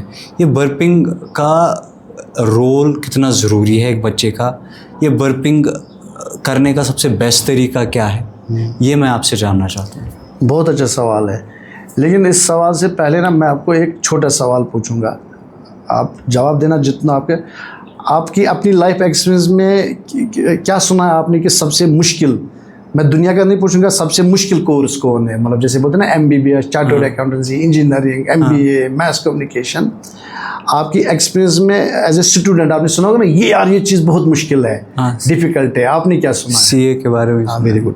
सबसे ज़्यादा मैंने भी सुना है कि MBBS से भी ज़्यादा मुश्किल है CA। हाँ जी। तो आप और मैंने बराबर सुना है, तो होगा ही मुश्किल फिर, है ना? हाँ। लेकिन CA से भी मुश्किल है पेरेंटिंग। बिल्कुल, समझ लो बात नहीं, दुनिया में सबसे मुश्किल, जब आप कॉलेज छोड़ के आओगे, यूनिवर्सिटी छोड़ के आओगे, सबसे मुश्किल एग्जाम जो है ना वो है पेरेंटिंग। ये क्लियर मैसेज लोग से मिले, लोग चाहते हैं ना हमारा बच्चा बड़े अकबर बादशाह की तरह आए और दस्तरखान पे खाना खाए, वो नहीं होता है, ये बहुत मुश्किल है, एक एग्जाम है, ठीक। तो सिस्टम ये है कि जब आप बर्पिंग की बात कर रहे हो, तो जैसे बच्चे ने दूध पिया, यहाँ दूध पीने पे मैं माँ को ना कुछ डायरेक्शंस दूंगा। जब आप दूध देते हो ना बच्चे को, अपनी दूध माँ देती है, तो उसको दो चीज़ों का ख्याल रखना है, पोजीशन और अटैचमेंट। ओके। पोजीशन सिंपल है, बच्चा सीधा होना चाहिए, एलिफ की तरह, चाहे ऐसे पकड़ो चाहे ऐसे पकड़ो, उल्टा भी पकड़ो, सीधा। और दूसरा होता है अटैचमेंट। जब आप ChatGPT से पढ़ोगे मुश्किल लगेगा, लेकिन मैं सिंपल बताऊंगा। जो एरोला होता है ना काला छाती का, वो होना चाहिए मुंह में, 2/3 1/3 दिखना चाहिए। तीसरा ये कंची करान कोशिश वो मत किया करो, बच्चे का सर सपोर्ट करो, बॉडी सपोर्ट करोगे, बच्चा दूध पिएगा। तीसरी डायरेक्शन में माँ को देता हूँ कि कभी माँ कहती है यहाँ 5 मिनट दूध पिलाया, यहाँ 5 मिनट पिलाया। दूध 2 किस्म का होता है छाती में, फोर मिल्क और हाइंड मिल्क। फोर मिल्क होता है वाटर। जैसे आपने 5 मिनट दूध पिलाया, बच्चे ने क्या पिया, फोर मिल्क वाटर। फिर यहाँ पिलाया, बच्चे ने क्या पिया, फोर मिल्क वाटर। बच्चा बहुत रोता है क्योंकि आपने उसको सिर्फ वाटर पे रखा है, आपको जो हाइंड मिल्क था, जो फैट था, प्रोटीन था, वो आपने नहीं दिया। तो डायरेक्शन क्लियर है, एक ही साइड से आप बच्चे को रखोगे लगभग 20 मिनट। या अगर आपको पता लगेगा कि बच्चा बोलता है इसमें दूध नहीं है, there is a great intimate interaction between baby and mother. अगर आपको लगता है बेबी बोल रहा है यहाँ दूध नहीं है, मुझे यहाँ से हटाओ, फिर उसको टर्न करो। अगर आपने यहाँ दूध पिलाया, यहाँ 20 मिनट पिलाया, यहाँ 5 मिनट पिलाया, लेकिन जो नेक्स्ट फीड है ना वो यहाँ से शुरू होगा। क्योंकि यहाँ आपने फोर मिल्क तो खत्म किया, अब यहाँ का हाइंड मिल्क पिलाओ, फिर ऐसे पिलाओ। ये छोटी छोटी चीजें इंपॉर्टेंट है। बिल्कुल सही। जब वो ऐसे दूध पिलाएंगे, उसके बाद आता है बर्पिंग। बर्पिंग बहुत इंपॉर्टेंट है, ऐसे बच्चे को रखना है, ऐसे करके। यहाँ कश्मीर में आम है कि वो एक आवाज सुनना चाहते हैं। वो आवाज़ क्या होती है, लिक्विड नीचे जाता है और एयर ऊपर आता है। क्योंकि जब माँ दूध देती है तो एयर भी अंदर जाता है। तो सबसे पहले वो एयर ही कैसे काम हो, अगर आप एक अच्छा वैल्यू बनाते हो ना एरोला के साथ, वैल्यू समझते हो, क्लोज, तो एयर अंदर नहीं जाएगा, तो फिर आपको ये ट्रबल भी ज़्यादा नहीं होगा। लेकिन अगर अब एयर चला भी गया, because it is a difficult process, तो ऐसे करके आप रखो जब तक कहते डाकुर आवाज़, तो डाकुर द्रा बहुत इंपॉर्टेंट है। लेकिन अगर नहीं भी निकलता है, आप आवाज़ नहीं आ रही है, माँ बोलती है मैं कितने देर तक ऐसे रहूँ, 2 घंटे रहूँ, 1 घंटे रहूँ, मसला है ना, कम से कम 20 मिनट वो वैसे रहे, चाहे आवाज़ ना भी आए, ठीक। ओके। तो क्योंकि अब हम इसको थोड़ा क्लोजर की तरफ लेके जाते हैं, इसमें बहुत सारी बातें हैं पहले करने, ये तो दुनिया एक बहुत यूनिवर्स है और बट इंशाल्लाह मुलाकात फिर भी होगी। बट मेरा एक आखिरी सवाल जिस पे मेरा जहन भी रुका हुआ है, और मैं ये पर्सनली एज अ फादर जानना भी चाहता हूँ कि कौन सी उम्र में मुझे ये डिसाइड करना चाहिए कि अब एक तो मैं थोड़ा केयर फ्री हो जाऊँ और दूसरा बच्चे को स्कूल भेज सकता हूँ। देखो, केयर फ्री तो आप कभी नहीं होंगे, वो बात आप दिमाग से छोड़ दीजिए। जब तक आपका बच्चा अडल्ट एज क्रॉस ना करे और उसकी थॉट प्रोसेस में ठहराव आए, जहाँ पे वो आपको बोलेगा पापा अब मुझे ये चीज़ करनी है, मतलब वो मैच्योरिटी होगी उसकी बातों में, आपको लगेगा कि डिरेल नहीं होगा, तब तक आप अपना जो पेरेंटल गार्ड है ना वो डाउन नहीं कर सकते। सही। मैंने आपको बताया कितनी मुश्किलों से चलना है। माँ के कोख से लेके फिर बच्चे को जन्म देना, फिर 6 महीने दूध पिलाना, फिर कम्प्लीमेंट्री फीडिंग, फिर उस बच्चे के साथ गुनगुनाना, चलना, फिर उसको स्कूल भेजना, फिर सुबह सुबह यूनिफॉर्म पहनना, सुबह सुबह उसके लिए खाना बनाना, स्कूल, फिर वापस, फिर उसके साथ उन छोटे छोटे बच्चों को जब एग्ज़ाम आता है वो बहुत स्ट्रेस फील करते हैं, अब आगे देखोगे, उनको उसमें सपोर्ट करना, फिर वो एग्ज़ाम के साथ उनके साथ टीचर पेरेंट मीट में जाना, फिर उनका वहाँ रोना, मुझे मार्क्स कम आया, मतलब ये ख़त्म ही नहीं होगा। ओके, आपको पता भी नहीं चलेगा कि दिन कहाँ गए और रात कहाँ गई। ऊपर से फिर अडॉल्सेंट प्रॉब्लम्स, टेंट्रम्स, फिर drug addiction, wrong peer grouping, कितने मसले हैं, बहुत कभी ख़त्म नहीं होगा। मुझे लगता है 18 साल के बाद ही वो मैच्योरिटी आती है बच्चे में ना, जहाँ फादर थोड़ा रिलैक्स करेगा कि अब मेरा बच्चा ढील नहीं होगा। लेकिन वहाँ पे एक और प्रॉब्लम एज ए फादर हमारे सामने आएगा, वो है कि अब ये बच्चा किस कॉलेज में जाएगा। हाँ, अब वहाँ पे और एक प्रॉब्लम है, आपका बच्चा जाना चाहता है किसी कॉलेज में, लेकिन कंपटीशन इंडिया में इतना है कि क्या वहाँ सीट मिलेगी। से फर्ज आपका बच्चा डॉक्टर बनना चाहता है, क्या वो नीट में को पास कर सकता है कि नहीं। क्या प्राइवेट मेडिकल कॉलेज में डाल सकते हैं जहाँ पे 1-1 करोड़ फीस है। क्या इस लखती जिगर को आप इस मुल्क से छोड़ के किसी दूसरे मुल्क में भेज सकते हैं। मुझे नहीं लगता है कि ये रिस्पॉन्सिबिलिटी कभी कम होती है, मुझे नहीं लगता, मुझे बहुत लंबा है। और ये बोलते बोलते मैं दूसरा सवाल आपका भूल गया कि स्कूल भेजने की क्या एज। देखो, मैं लोगों को यहाँ एक अहम चीज़ बताऊंगा, जो सेंट्रल गवर्नमेंट की पॉलिसी होती है ना, वो कोई कमरे में बैठ के लोग नहीं बनाते हैं। इसमें एक नीति आयोग होता है, उसमें स्पेशलिस्ट होते हैं, इंटेलेक्चुअल्स होते हैं। जब नीति आयोग के लोग मुझे मिलते हैं ना, मैं उनको झुक के सलाम करता हूँ। वो इंडिया के टॉप इंटेलेक्चुअल्स होते हैं और वो फ्रेम करते हैं पॉलिसी।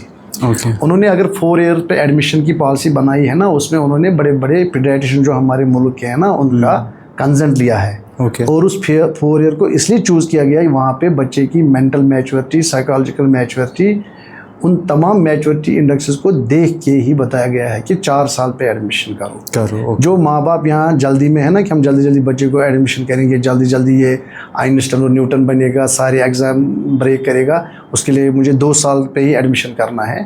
वो 2 साल पे ही एडमिशन करके उस बच्चे की ब्रेन की तमाम एक्सिस को ब्रेक डाउन करते हैं। बिल्कुल। जिस वक्त बच्चे की साइकोलॉजिकल एक्सिस ब्रेक डाउन होगी ना, उसकी हीलिंग बहुत मुश्किल है। बेशक। एक वोंड की हीलिंग, एक फ्रैक्चर की हीलिंग हो सकती है, लेकिन साइकोलॉजिकल एक्सिस की हीलिंग बहुत डिफिकल्ट है। मैं अपील करता हूँ लोगों को, जो भी गवर्नमेंट की पॉलिसी है ना, उसको ये मत समझो ये किसी ने बोला है तो बोला है, उसको ये समझो कि ये किसी ने बड़े रिसर्च के बाद, बड़े पैरामीटर्स और वेरिएबल्स को लेने के बाद लिया होगा।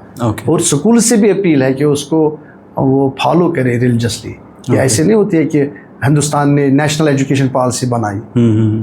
खैर, मैं तो एजुकेशन से वाबस्ता नहीं, मुझे ऊपर से पता है नेशनल एजुकेशन पॉलिसी एक बड़ा फ्रेमवर्क है। जो उसमें लिखा है ना, उसको वर्ड टू वर्ड फॉलो करना है, उसमें कोई शक नहीं है। सर, जाते जाते क्या मैसेज देंगे आप हमारे लिसनर्स को? मैं लोगों को एक ही मैसेज दूंगा कि हमारे पास एज ए पीडियाट्रिशियन, मैं या जितने भी पीडियाट्रिशियन कश्मीर में काम करते हैं ना, हमारे पास बहुत से कैरियर ऑप्शंस ओपन है हिंदुस्तान में और हिंदुस्तान के बाहर। इनफैक्ट इस वक्त भी मुझे जो बाहर के मुल्क है वहाँ से ऑफर आते हैं कि आपको इतना बड़ा पैकेज देंगे। लेकिन हमने उन जो अपॉर्चुनिटीज़ है या जो भी आप बोलोगे, हमने उनको साइड में रखा है, हमने उनको रिजेक्ट किया है। सिर्फ इसलिए कि हमें कश्मीर के लोगों से बहुत प्यार मिलता है। मैं सिंपल बताऊँ, बहुत प्यार मिलता है।